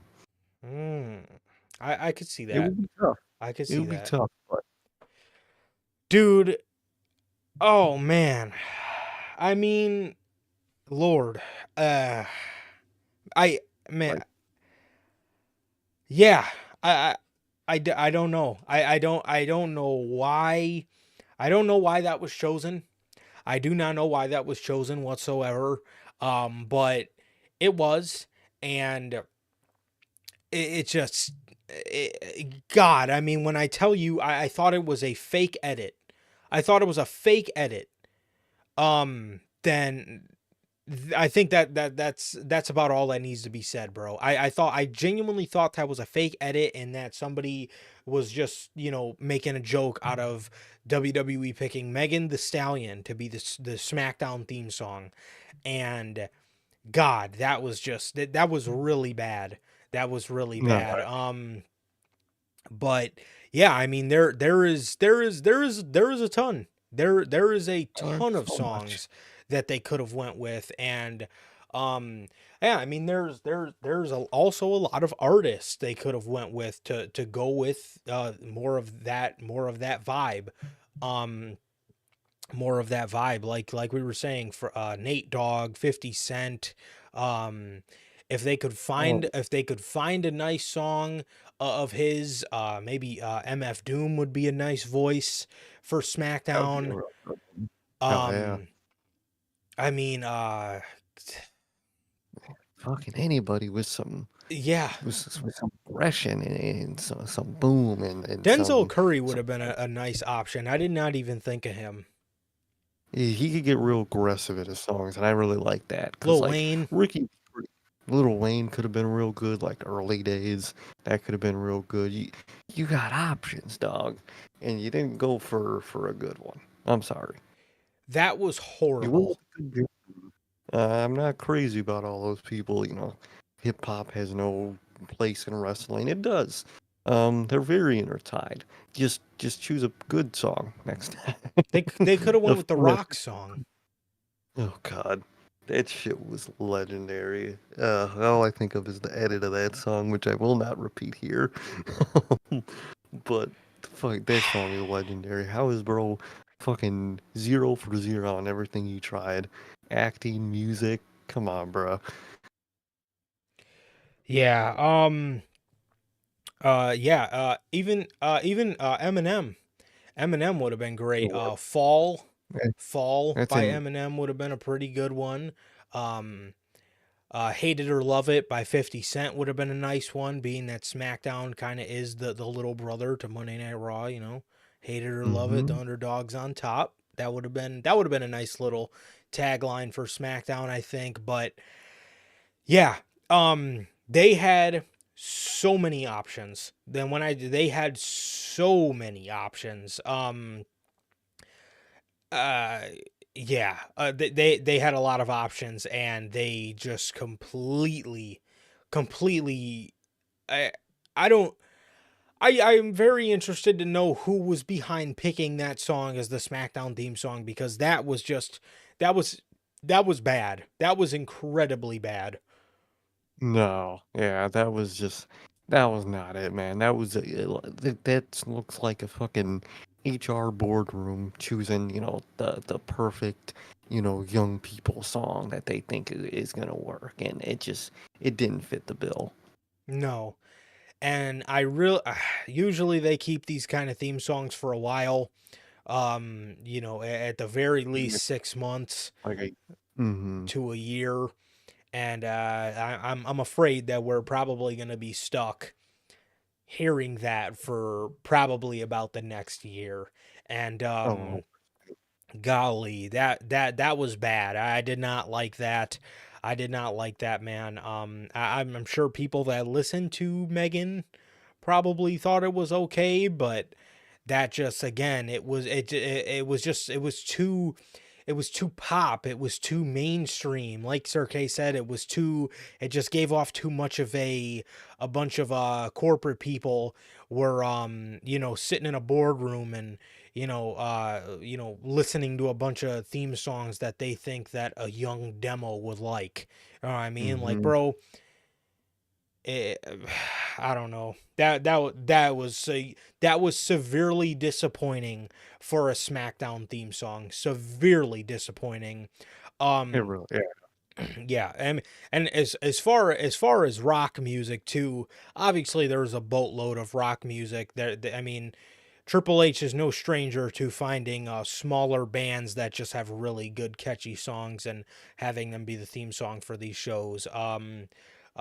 Like we were saying, uh, On Friday.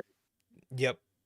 Yeah, I mean there's literally, it's endless, bro. Beartooth, Bring Me the Horizon, uh So Falling in many. Reverse. I mean, yeah, there's so many. Um even our people, Envoi, have Yeah. some really good music, bro. So um So yeah, man. I mean that just yeah. I mean it was it was a bad choice. It was a very bad choice, man. And then the logo, obviously you see it on the bottom of your screen, man. It was uh Bastard. what were you saying? Okay.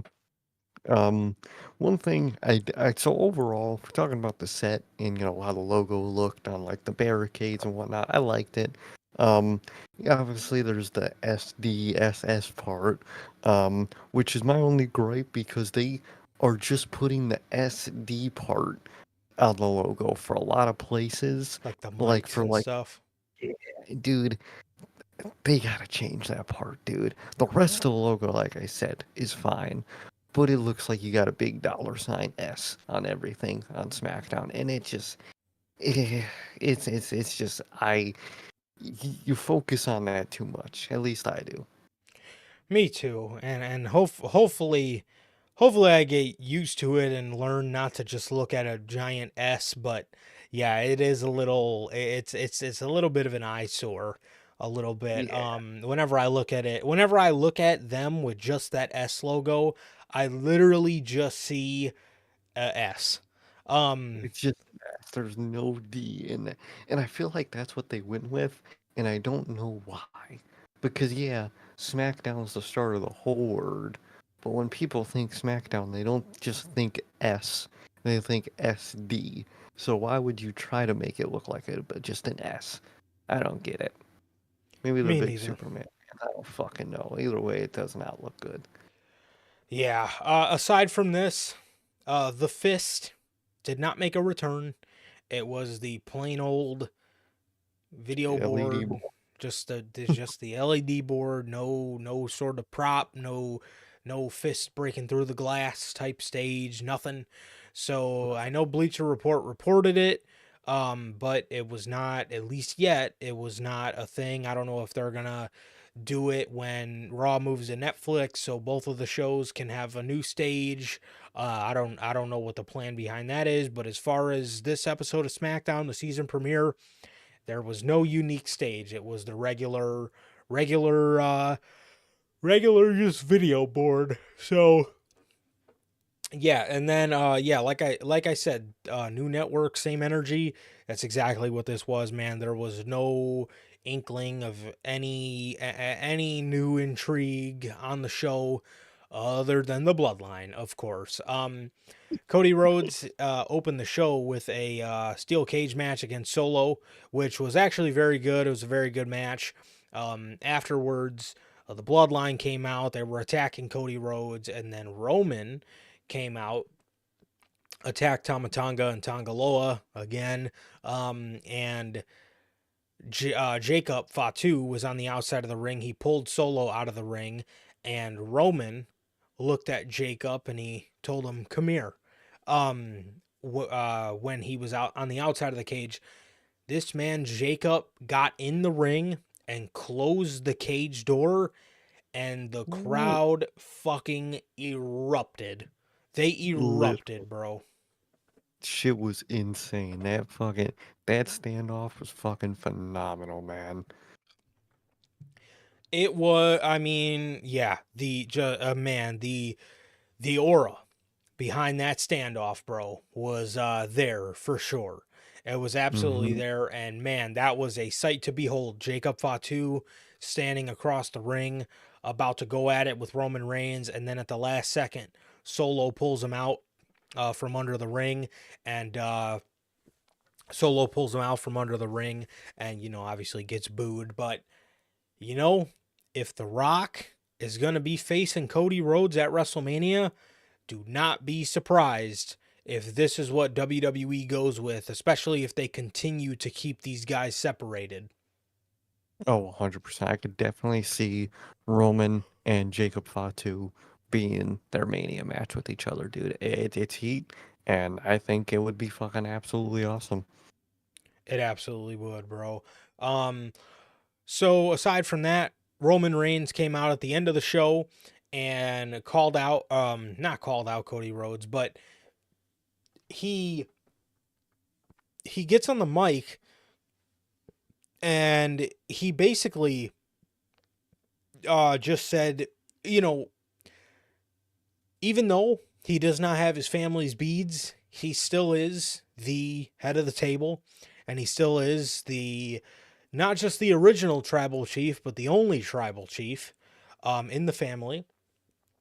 And he said, he said whether he has a bloodline or not, or a wise man by his side or not, he's still going to defend his family, bro. So not too much has changed with Roman Reigns character wise, as his character is still very, very egocentric, which is kind of surprising Mhm. because I thought by him coming back he would maybe be a little bit more remorseful, but maybe it's going to take him losing Family. to a solo and a Fatu for him to start to maybe realize that a little bit more, because if he's not really remorseful for everything he did, I'm curious as to how he's gonna get Jay back in the fold. That's the thing. I think that's why they're doing this. I think he's not remorseful yet, but when he's going to try to recruit his War Games team, and he's just, from the vibe I'm getting, he's just going to expect them to just line up and be ready, and they're not because, they don't fuck with him like that no more. I think that's when it's finally going to start to hit him, and he's going to have to start changing his ways. Definitely, definitely. So that was a bit shocking, but I am very interested to see where that goes, because that is definitely something I want to see expanded upon a little bit more. Um so so yeah, man, that he said that this is still his ring, this is still his WWE. Cody came out and he said all he said to Roman was, "This hasn't been your ring or your WWE since WrestleMania." And Roman dropped the mic, Cody dropped the mic, and they were about to fight. And then the Jacob and Solo came out to confront them. They came out to confront them, and Solo's just sitting on the ramp saying, "He beat you at WrestleMania. He don't like you. You're gonna team with him." And Roman's just looking at him or whatever. And then they came out at the end. They came out, Tama Tonga and Tangaloa. They got their asses whipped again. And after Cody said later in the night he's done with the bloodline and he doesn't want to deal with them, I guess all it took was Tama Tonga and Tangaloa attacking them, because Roman grabbed the contract, signed it. Cody put his hand out. Roman handed him the contract, and Cody signed it, bro. So it's going to be Cody Rhodes and Roman Reigns versus Fatu and Solo at Bad Blood. So that should be very interesting, and I'm going to be interested to see Roman. I'm going to be interested to see Roman slowly, I guess, starting to build some regret within his character. Because there was a weird moment where, and a lot of people clipped a video on Twitter where he's making his entrance and he looks Mhm. to his left. And he looks to his For left Heyman. where Heyman always stood with the title. And Heyman would tell him, he's the tribal chief and whatever, and he would show him the belt. But Heyman wasn't there. And he looked and he kind of had a slight look of concern.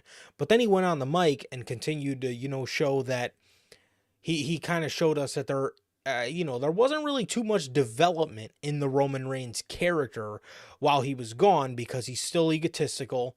And again, it doesn't really sound like he had much remorse for what he did. So I'm going to be interested, and I'm definitely going to keep eyes on, seeing, kind of what evolves there, because obviously there is some evolving to have happened, or that needs to have happened there. But I'm going to keep an eye on that for sure.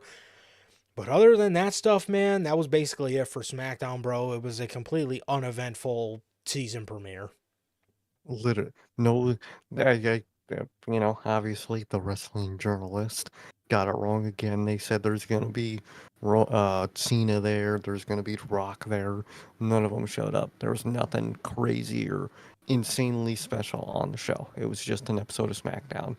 That's very annoying. Um, so yeah, it was great bloodline related stuff, man. I like the little moments with Cody. I like how Cody did the mic thing that Roman, does, Yep. but with the contract, that was a really funny moment. Roman was pissed. Like the Paul Heyman tease, but now that I think about it, he hasn't mentioned, Paul Heyman on the mic or nothing, Yep. or how angry he is that, Paul Heyman took the beating for him because, Paul Heyman is still his guy, which to me is in the long future setting up the Paul Heyman term. So I like that. It's a very far and away low key tease for that, and I'm excited to see how this goes. Definitely, bro. Definitely. People even took a picture of somebody's black Ford Raptor, and were like, "The Rock's here." His Raptor's parked outside, and he wasn't there. As So if if Rock was there, why would he just park his very known car outside the building yep, for all to see? Like what? exactly. So that was it for the season premiere of SmackDown. Like I said, wasn't really a fan of the theme music. I wasn't really a fan of the new theme music. And other than that, like I said, same shit, new network. So that was Hmm. that was that was basically about it, man. Exactly. SmackDown's fine. Bloodline stuff was really good, but other than that, it was the same old SmackDown. Definitely. Um, and with that, the next show we got to talk about is Monday Night Raw. Live from Portland, Oregon. We got the September 16th edition of Monday Night Raw. The show opened up with CM Punk. He comes out here and he says he's at the point in his career where people ask him how many matches he has left. And oh sorry. How many matches he has left on these old bones. And depending on how you feel about him, the answer is either disappointing or it makes you happy, because it's a lot more than you think. When I came back to WWE, I said I wasn't here to make friends, but that didn't necessarily mean I was here to make mortal enemies. But that's exactly what I have done. But that means the only way this ends between me and Drew is in hell in a cell. He says he feels a little naive, thinking that this was all going to end for him after touching 4 turnbuckles in Berlin. He says, but Drew is a little naive for thinking that this was all over after he jumped me in Chicago after dragging my wife and my dog's name into this. He into this mess, but we probably all would agree that this should have stopped after he sent me to a hospital 2 weeks ago. But I'm too damn stubborn, and Drew's fatal mistake in all of this was not getting the job done. But things have changed, and people ask me how many Hell in a Cell matches I have left. And to be honest, the answer is 0. My sister, my wife, and the angel on my shoulder have begged me not to do this. With that information, let me explain to tell you why I'm going to do this. He said a couple months ago, he told Drew, if you push me far enough, I will become the devil himself. Little callback to the glory days of MJF. And now the devil is here. And the devil in my heart is telling me the only way this ends is in Hell in a Cell. The same heart that Drew McIntyre promised he was going to make stop beating. He says he says I can't promise that I'm going to kill him because I don't make promises that I can't 100% deliver on.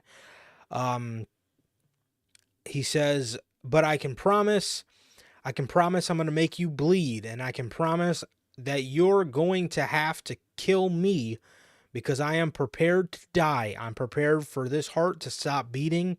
I'm prepared for this to all be over with. I had a great career, and if this is the end, so be it.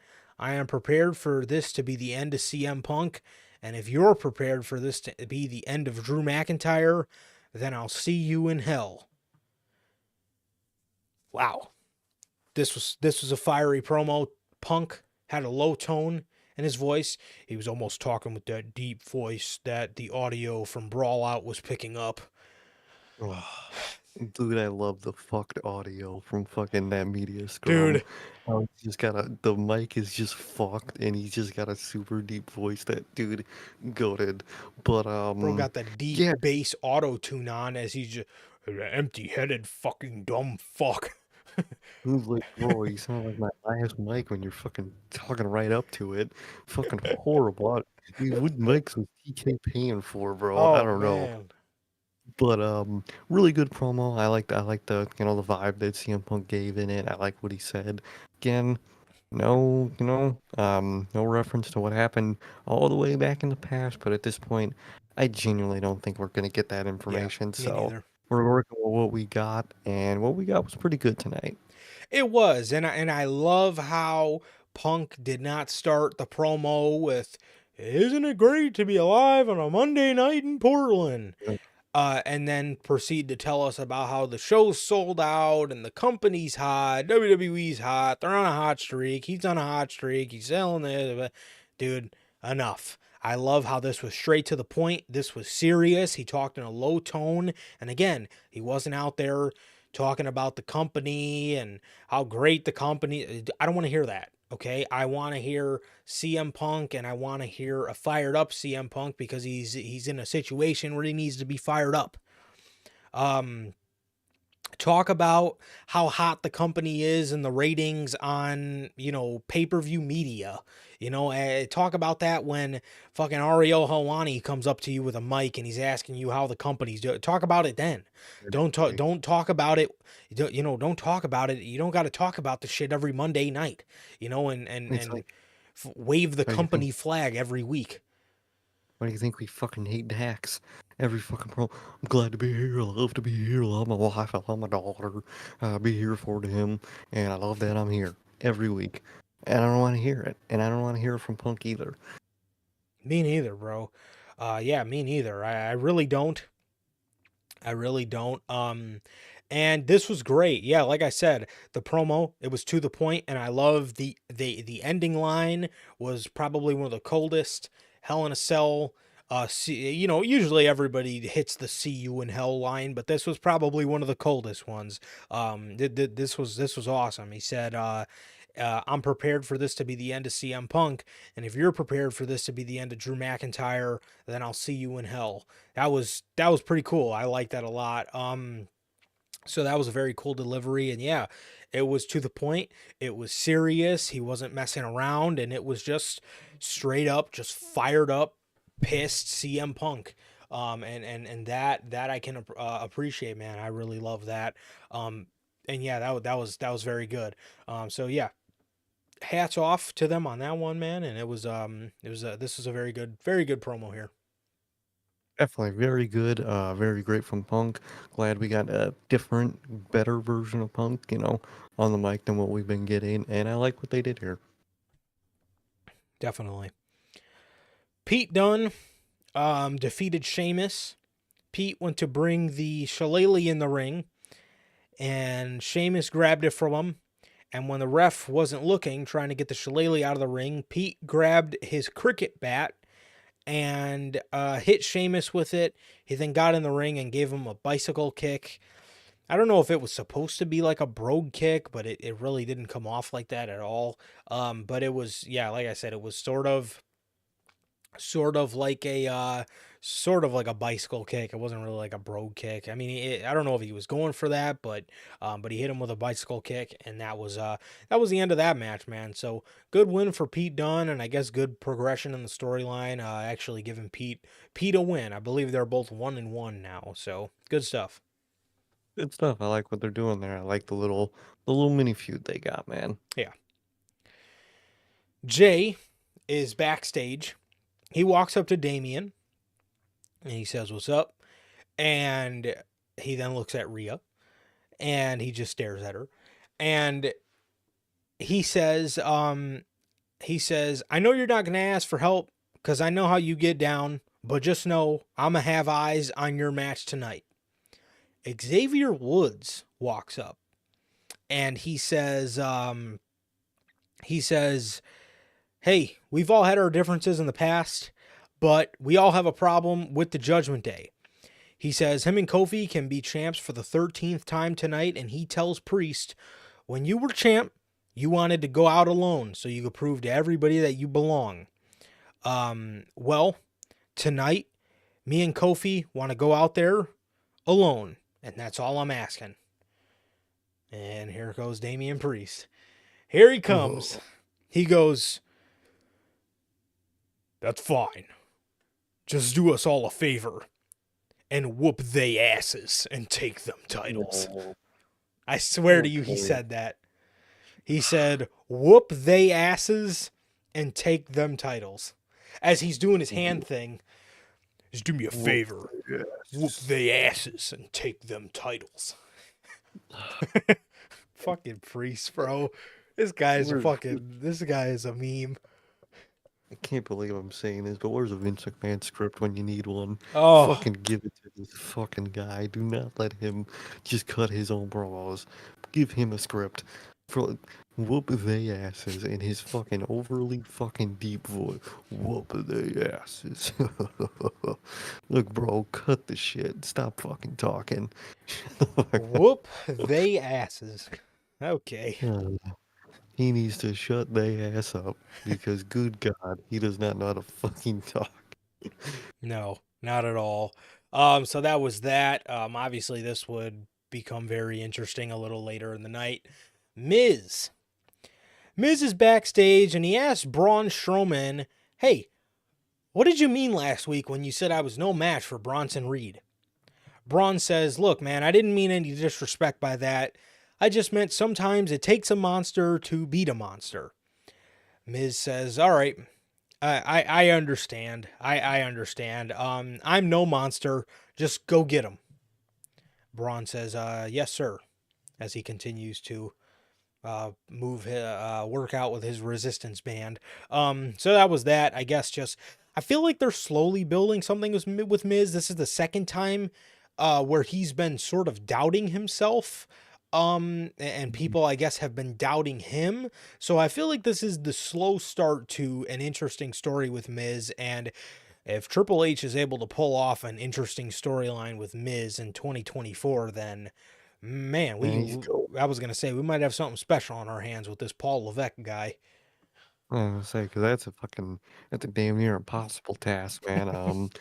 Miz in 2024, Miz Put him against past Ray Phoenix. 2018. Oh, fucking A, please, for That'd the be love of intriguing. God. No. Fucking Miz past fucking 2018 in general is an impossible task. And fucking literally the best thing he's done in probably the last 5 years was that mini feud with the Fiend. That's the best Oh, that thing was I could good. think of Yeah. in the past like 5, 6 years. You're telling me you didn't Man, like the rap songs no, that shit. with him and Johnny Drip Drip? Uh, You didn't like okay, Miz and man, Morrison? no, that shit was absolute dog shit. A lot of things Miz has done have been in that category, but I'm actually intrigued to see how this goes. I do like the Miz, you guys always hear me shit on the guy. He's one of those guys. I have him that I shit on him, but he's not bad. I like him, so I'm intrigued to see how they do it with this Miz thing that they're low key building up, man. I'm intrigued to see how it goes. Definitely. Definitely. Yeah, like I said, it could be the slow start to something a little interesting for the Miz or something for the poor guy to do. Uh oh God, thank God Raw's going back to 2 hours. The next segment. Natalia versus Zoe Stark.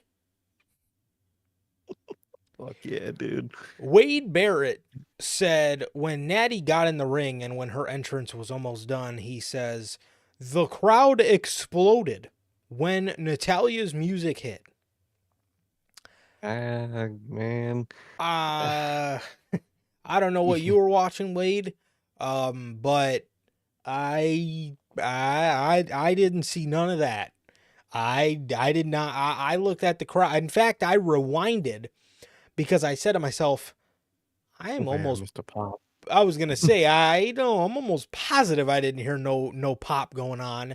And I went back and watched, and the people were indeed sitting on their hands. So I don't know what he was talking about, but She beat Zoe Stark with a roll up, and I'm still looking for a fuck to give. And it's 12:45, and the show ended at about 10 o'clock, and I still haven't found it. So, yeah, No. this was that. So, man, I'm so glad this show is going back to 2 hours.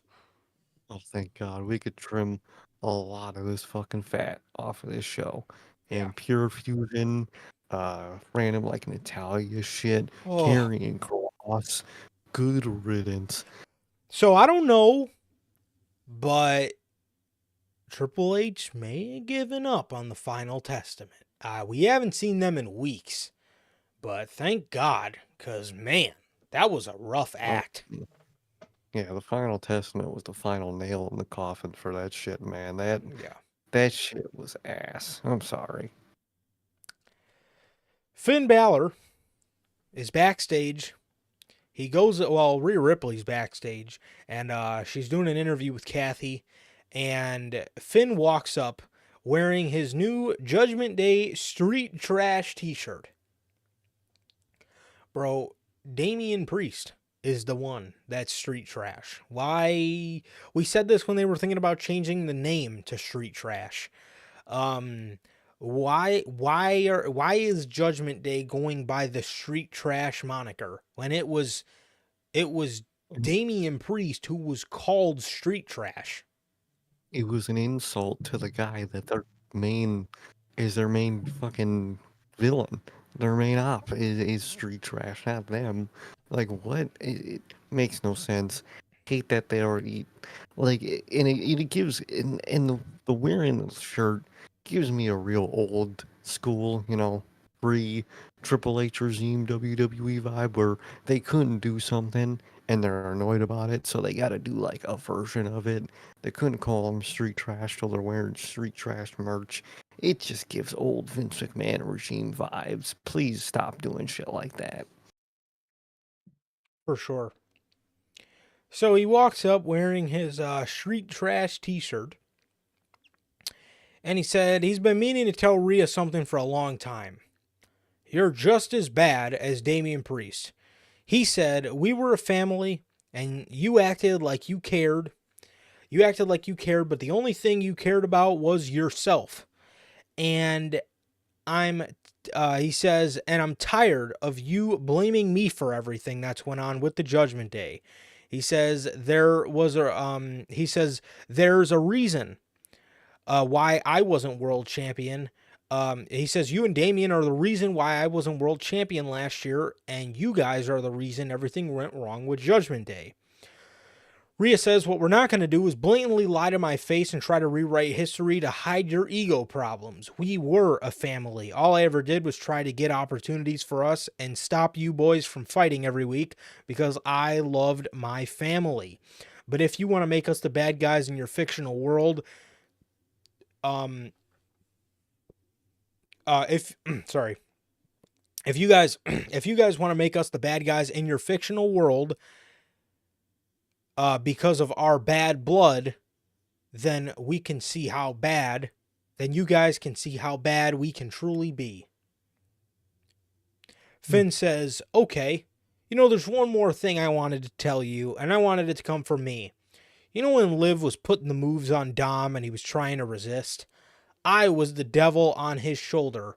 I told him to go with Liv. I told him to forget all about you. It was me.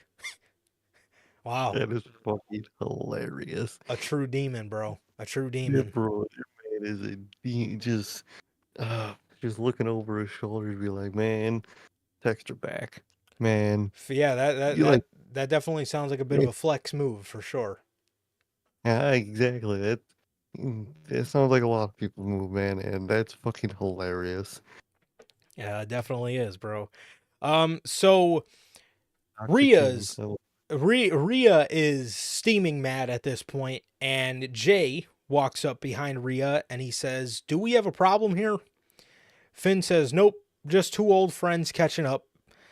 He says, "Jay, you might want to focus on the IC title, because you might be a bit out of your league over here." As he kind of nods his head towards Rhea Ripley. Rhea looks at Jay and she says, thanks, Oos, but Finn has a point. Jay says, what, that you're out of my league? And Rhea says, no, not about that. You need to focus on the Intercontinental title. Jay puts on his glasses and he says, actually, they came out with a pink Yeet shirt, which looks pretty cool. Looks pretty nice. I like it. He says, Jay says, don't worry about it. I'm on my way to the ring right now. As he puts his Yeet glasses on and he makes his way to the ring, Joe Tessitore is yeeting as Wade Barrett's looking at him all perplexed, like, what are you doing? Jay says he's excited about the title shot. He wanted it when he came to Raw. He wanted it when he left the Bloodline. Haven't heard that word out of his mouth in a very long time. He wanted it when he left the Bloodline.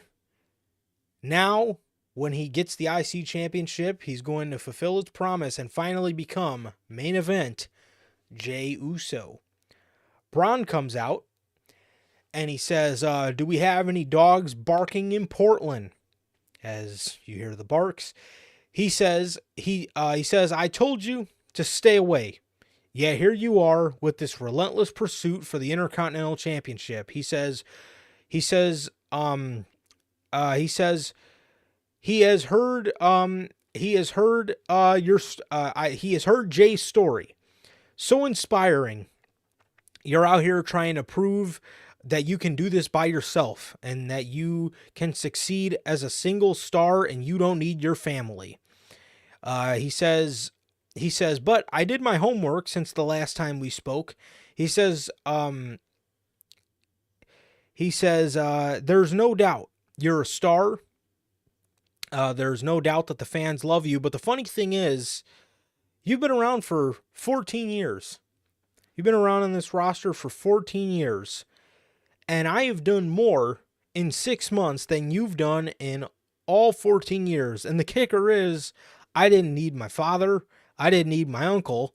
I didn't even need their name. I did it all by myself. And you want to know why? This is my family, as he holds up the IC championship to Jay's face. This is what I fight for. And then he says, but this championship fights for me as well. He says, because I'm a dog and that's what I do. He says next Monday he's going to expose Jey Uso because he is nothing without his family. Interesting. I really like all the family references that we're getting all of a sudden. Yep. I like it. He says, Jay says, I see that, Braun. I see that, Braun. You got that dog in you. He says he promises I'm not going to take you lightly. And I have been on the roster for 14 years, winning championships, while you were in diapers. He says next week we throw hands, and I'm going to dog walk your ass. It almost kind of sounds. I was gonna say, it almost. If anybody remembers the Jacob Fatu MLW promos, that was one of his sayings. Jacob Fatu's MLW promos were maybe a little more unhinged than what WWE programming would like. As Jacob would say, he's going to dog walk their bitch ass. Hey, bro, one of my favorites, bro, just goes, I could really fight. I'm a dog walk your bitch ass. Oh, dude, Wow. I love that one. I can really fight. Bro, he's ready. But reference to Jacob, too. I like that they're in there, man. He says, we're going to see what you're made out of, Braun, because this might end up short and sweet, like your NFL career. Braun gets pissed. He goes to leave, and then he just hits Jey Uso. He then hits the ropes 3 times, and Jay catches him with a spear before Braun gets his spear in as Jay stands tall holding the IC title, and Braun is laid out, man. So this was good stuff, man. This was good stuff. I really enjoyed what they did here, and I really enjoyed the promo. And yeah, next Monday we're getting the match. Definitely, man. I like what they did here. I like the bloodline references that we're starting Yes. to get. I like the serious tone to Jey Uso that he got. I like when he gets serious. I thought it was really good there. And I like what they did here, man. I'm excited for next week. Definitely, bro. So we get the Judgment Day versus New Day match. The match was it was a very good match. It was a very good match, man. And towards the end, the Judgment Day come out. LWO come out for the save, and Xavier's looking like annoyed. He's like, he's look, he's looking at him. He's looking at him all funny. He's looking at him all funny, and he's kind of annoyed. Kofi then jumps. He does his trust fall and takes both groups out, Judgment Day and LWO. Woods then hits the elbow on JD McDonough, and he goes for the cover, and the ref is on the outside of the ring checking on everybody that just fell. Why? Let the ref do that. They're not in the match. Why does he care? And he's in there and he's trying to tell Kofi he needs to get in the ring, but Kofi's not even the legal man. So that spot didn't make any sense whatsoever to me. The ref is on the No. outside. Xavier gets outside and he starts yelling at the ref. He then gets in the ring. JD McDonough puts him in a sleeper hold, and while he has the sleeper hold in, Finn Balor hits him with the coup de grace, and the Judgment Day win. They retain the tag team championships, and Kofi's going over there to talk to Xavier, and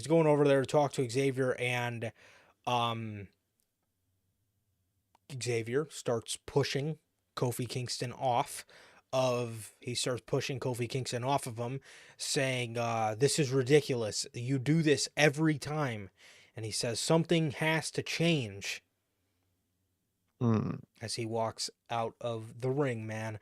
Then we get a little Wyatt 6 as these messages keep popping up on the screen. Even now, words of red grow stronger. Whispers like 1,000 voices, screaming in silence, guiding the knife until our hands are one in the same. You speak, we follow. As a QR code pops up on the screen, man. So that was Oh, that. interesting. Very interesting. Definitely, man. So no references towards American Made, man. So it looks like that is actually officially done. Looks like it, man. I wonder who they're going with next, man. I really do. Kofi's backstage, and Kathy's trying to get a word with him, and Kofi says, hold on, not right now. I need to find Woods. She hears him yelling, and he's yelling at LWO, and he's telling them they shouldn't have been out there. He's telling them, you guys cost us the titles. And Kofi says, whoa, man, what are you doing, bro? What are you doing? I told them to be out here. I told them to have our back because the Judgment Day costed Rey Mysterio his match last week because of the numbers game. And and I did not want that to be us. We would have lost. And he starts shaking up with all the LWO guys and saying thank you to them. And they all walk away.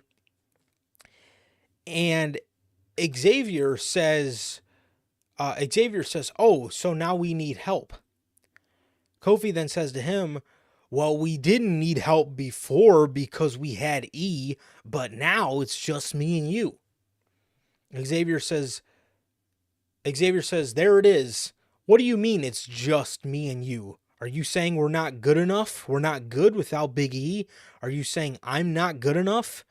Tell me this, Kofi. Why does LWO know the plan for our tag team title match, but me, your partner, doesn't know anything?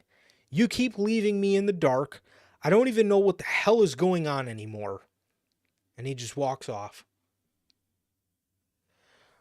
Wow. Now, Interesting. this is another impressive feat by Triple H, dude, because I did not see anything revolving around the New Day in this day and age being exciting, and this is very exciting parts of television, man.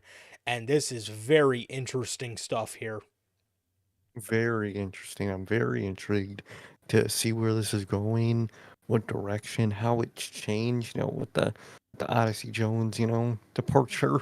Yeah. Um, Very intrigued to see what the original plan was, and I'm very intrigued to see where it's going now, dude. I like it. I like it a Yeah. lot. That's very unfortunate because, like I said when we went over it 2 weeks ago on news, but um, yeah, that looked very. I think he was supposed to play a big role in that, and Hmm. it sucks that happened. But I mean, they're making good. They're making good, at least the best that they can out of this whole situation, man. So, yeah, so that's exciting, bro. That's exciting. We get a Bronson Reed video package. He tells us a story about a monster who had opportunities taken away from him because he was deemed too dangerous, until he figured he had to show them just how dangerous he really was. And then that monster got COVID, and they gave his opportunity to Braun Strowman. He said tonight he finishes the job. Oh yeah. Bronson comes out. First thing he does is run at Braun, and Braun sideswipes him, and he sends him into the top turnbuckle, and the top turnbuckle comes flying off. Oh So yeah. Joe Tessitore loved this. He was like a kid in a candy store. He like didn't even know what to make of it. Um, he was so perplexed. It is very reminiscent of Mauro Ranallo how excited he gets about certain things, and I love to see it. Really, dude. I love exciting commentators, Yes. and I'm glad, we got him still, man. With the loss of, Pat for a little bit, I'm glad we got Joe to have some excitement on the show. I'm really excited, man.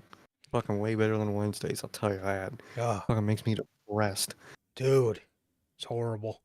Um, Bronson. So he snaps the top rope, and Braun goes to do his little ring around the rosy run as he comes running at Bronson Reed. Bronson throws a fan at Braun Strowman to stop him. He throws a fan at Braun Strowman, throws him literally clean at Braun, and um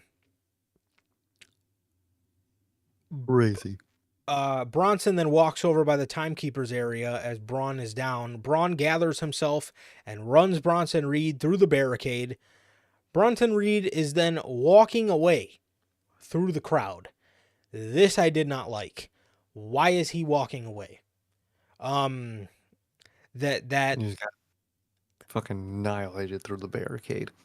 yeah, yeah. So that I mean that that was a little odd to me. I don't really like seeing somebody of the character they've been portraying him with. I don't really like them having him walk away as if No. he's a little frightened or whatever of Braun Strowman. But yeah, I don't know. That was a little weird. So then Braun comes running back there. Um, Runs Bronson Reed through some production crates into the back. He flips over a golf cart, and he walks back over by Bronson, and Bronson hits him with another standing tsunami through some tables. And Braun runs Bronson Reed through some drywall as the crowd chants, "Holy, holy, Dude, holy." I'm, I'm so sick of this with this. Dude, during that whole fucking SmackDown shit, that's all you heard was just silence half the time when something cool was happening. Because they fucking mute the crowd for no reason. I hate that shit. It's getting so annoying. It is. It is. It's getting very annoying, and I hate it too myself, man. I hate when they just mute the show. It's incredibly annoying. Hate- This was great. And this is okay for a Braun Strowman feud, but one thing that does kind of worry me is that they're making Bronson Reed a little too gimmicky to the point where I don't want to see him end up like Braun Strowman. The only difference Mhm. with Braun, though, is Braun, isn't really the best wrestler.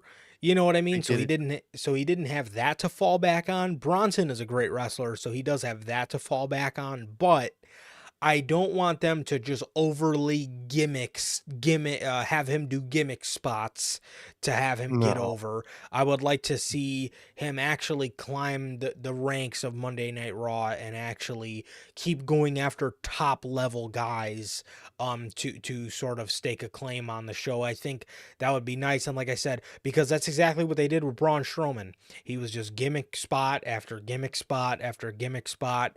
And with Bronson, I don't want them to just keep having him do holy shit things. I want him to actually progress in the company. So that's my only concern. And it's not a concern that it's, happening now. It's just a concern for maybe the future.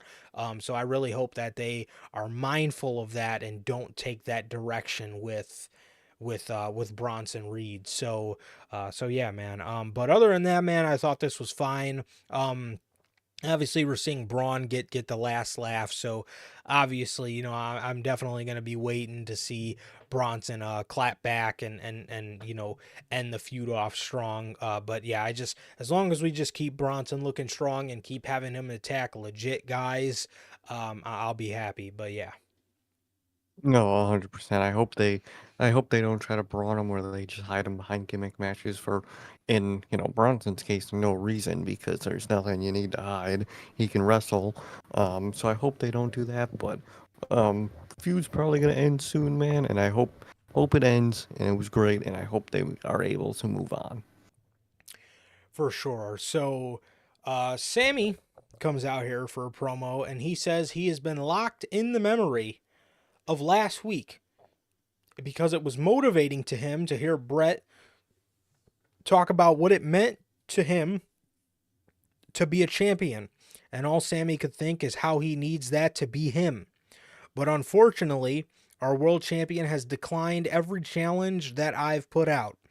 And he says it's because I'm not on his level. I do not believe that. I don't think he believes it either. I think I'm in his head because he remembers what happened at WrestleMania because I beat him before and I can beat him again. And more than anything, I think he's scared. Ludwig comes out and he asks Sammy what he's doing in the middle of the ring. He says Gunther is not scared of him. He has no reason to be. He's the most dominant force in WWE today. In fact, he's trying to protect Sammy. And as far as WrestleMania, it was the greatest night of Sammy's career because it was the first time his family seen him looking up to him instead of down at him. He says miracles never happen twice, so enjoy it because it's never going to happen again. And you should not take this match because you should not want to tarnish that. Sammy says it's funny. It's funny. He says it's funny that Gunther has you out here talking for him. In fact, Gunther, he says, in fact, Gunther does not need you. He does not. He does not need you for anything. And I don't think you need him either. I see you, he says, I'm out here talking about proving myself, and I can see that you have that same desire, the same as us, and that's why you turned on your partner Vinci, because you're looking to stand on your own. But do you think you're ever going to get respect coming out here as Gunther's mouthpiece? You don't have to speak for Gunther. At least come out here. At least if you're gonna come out here, have the balls to speak for yourself. Gunther comes out and he says, "I'll answer your challenge in a little bit, but first, is there anything you need to tell me?" And he looks at Ludwig and he says, "Because if you do, you better say it right now." Ludwig says, "You know what? There is something I need to get off my I needed to get off my chest for a very long time." He walks up, he attacks Sami Zayn, and Gunther says no. And as Gunther's walking away, when Ludwig goes to hit a second of his little Rainmaker DDT, that Velveteen Dream style DDT on Sammy, which I guess is his finisher, Sammy counters it with a German suplex into a Helluva Kick as Gunther is looking back at him as he's picking apart Kaiser. So, yeah, it looks like there's going to be a match with Sammy and Kaiser next week. So obviously we're getting closer and closer to the announcement of, Gunther and Sammy. So, so yeah, man, that Right. is, that was that segment, and it was very good, man. I liked Sammy's promo and just him making his claims to be Gunther's opponent.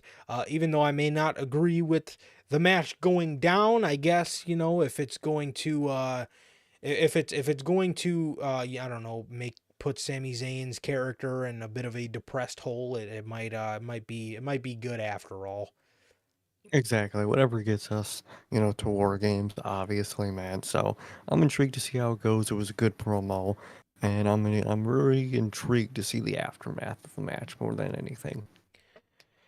Definitely. Liv is backstage. She tells Damien that her and Rhea are two pathetic losers, Mm. and it wasn't and it was easy for the Judgment Day to choose between her and them.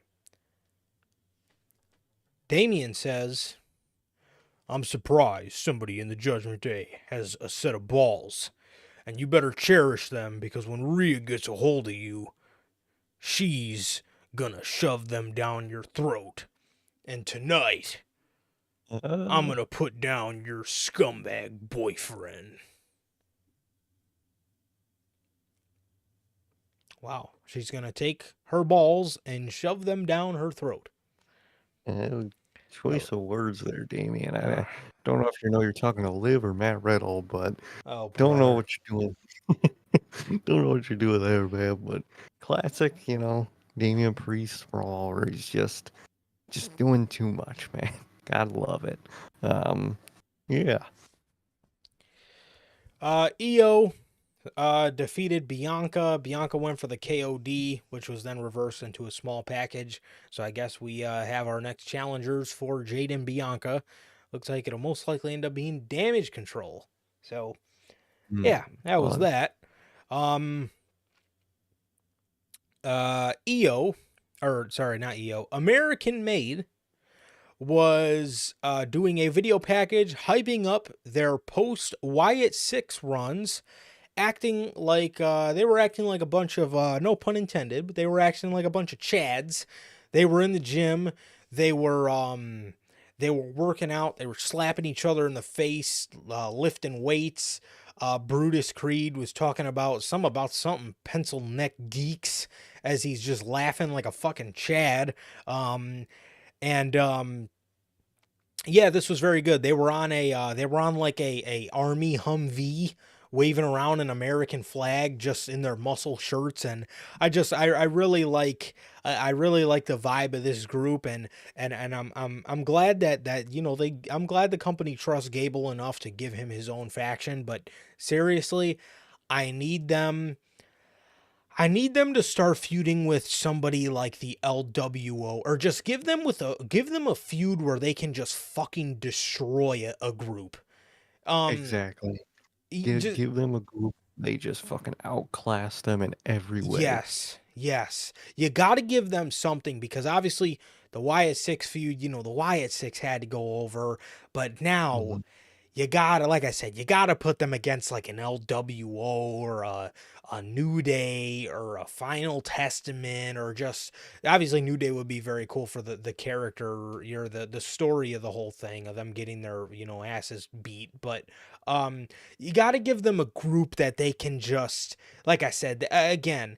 I know American Made versus LWO, doesn't make everybody's ears, shoot through the roof with excitement, but you got to give them something, or you got to give them some group that they can just rip to fucking shreds, man. And you got to give them something to just they got to pick up wins, and they got to look legitimate, man, cuz this is way too good of a group to pass up on.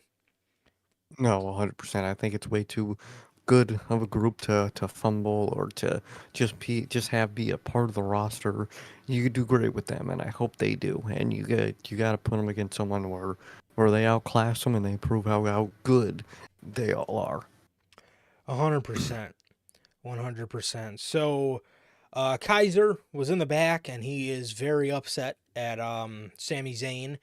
He's very upset at Sami Zayn, and he says that Sami Zayn is a sad, bitter man, and he is jealous of his own best friend because he was world champion and Sammy will never be, as he hypes up their match for next week. So should be a good one. And yeah, I think obviously having a match with Sammy and Kaiser is ultimately just to hype up the eventual Gunther match, obviously. So yeah. So this was good stuff, and this was a good little backstage promo from Kaiser here. Definitely nice little promo to just build a match for Sammy and Gunther. Definitely. Definitely, man. So Dragunov was backstage. He says, Jay, I just wanted to wish you good luck and in your Intercontinental title match and taking down Braun Breaker. He wishes Jay good luck. Jay says, yeet, puts up his fist, and Dragunov says, yeet to you too. He walks away, and Finn walks up to Dragunov, and he says, I see you have high praise for Damian, Rhea, and Jey Uso. Finn says to him, you might want to choose who you have as your friends. Dragunov says, friends is a strong word, but I respect Damian, I respect Rhea, and I respect Jey. And I respect all of them more than I respect any of you. Finn, JD gets pissed and he starts to walk up to Dragunov. Finn says, not now. He says, well, here's the message. This message will not be delivered so nicely next time. So that was that. And then after, we got Damian versus Dominic. Damian wins with a South of Heaven. And as soon as he wins this match, as soon as he wins Judgment Day attack, literally right after the pinfall went to 3, they just jumped on him. Jay, obviously, being that he told Damian earlier in the night he was going to have eyes on this match, he goes out there to for the save as the Terror Twins are getting beat up by the Judgment Day. And they get they're getting attacked. Jay comes out for the save. He gets to the end of the ramp and somebody in black pants and a black hoodie just spears the ever-living fuck out of Jey Uso. And obviously it was Braun Breaker from earlier in the night. He was I guess still pissed off at Jay. He speared him. He speared Jey Uso, and he, stops him from saving the Judgment Day, or saving Rhea and Damian, excuse me. And then those two continued to get beat up as the Judgment Day get the moral, even though Damian got the actual victory against Dominic, Judgment Day got the moral victory yet again against Rhea and Damian, man. So this was good stuff, man. This was good stuff as leading into Bad Blood, as well as next week for Monday, building up Jay and Braun and yeah, man. So that was everything, man. So I don't know if, hanging out with the Terror Twins is going to make Jey Uso realize, he needs to stop worrying about their family and help his, or I really don't know what it's going to be to make him turn over that leaf and go help out his family. But it's certainly interesting. It's certainly interesting, man, to see what it's all gonna take for Jay to come to the help of his family, bro. But yeah, that was everything for the last segment of Raw. Pretty good. I like it. I like the vibe, and I like the vibe, or I like that they're have Jey Uso in a family related thing now, because I'm very interested, like you said, how it's gonna tie into, the bloodline and whatnot, how he's gonna go into that. I'm very intrigued. Maybe this, chasm missing his family, or make him realize his family needs him, like Judgment Day, or not Judgment Day, Terror Twins, could use his help. And I'm very intrigued to see how all that unfolds and relates to what's going on now. Definitely. Definitely, man. So yeah, bro. That was everything. That was everything with Monday Night Raw this week, as well as the premiere of SmackDown and the nonsensical AEW Dynamite this week. But yeah, man. So that is gonna do it for everything regarding the week of wrestling, man. And yeah, bro. So with that, that is going to do it, man. Thank you guys so much for joining us on here for episode 213 of the podcast, man. That is going to do it for everything we got here today for you guys. It has been always nothing but a pleasure for my Johnny. And Sir K. And that is going to do it for this edition of Unscripted. Ladies and gentlemen, this has been episode 213 of Unscripted. Thank you guys for joining us, man. And with that, please like, comment, and subscribe. And we will see you all on Friday with the news. Peace.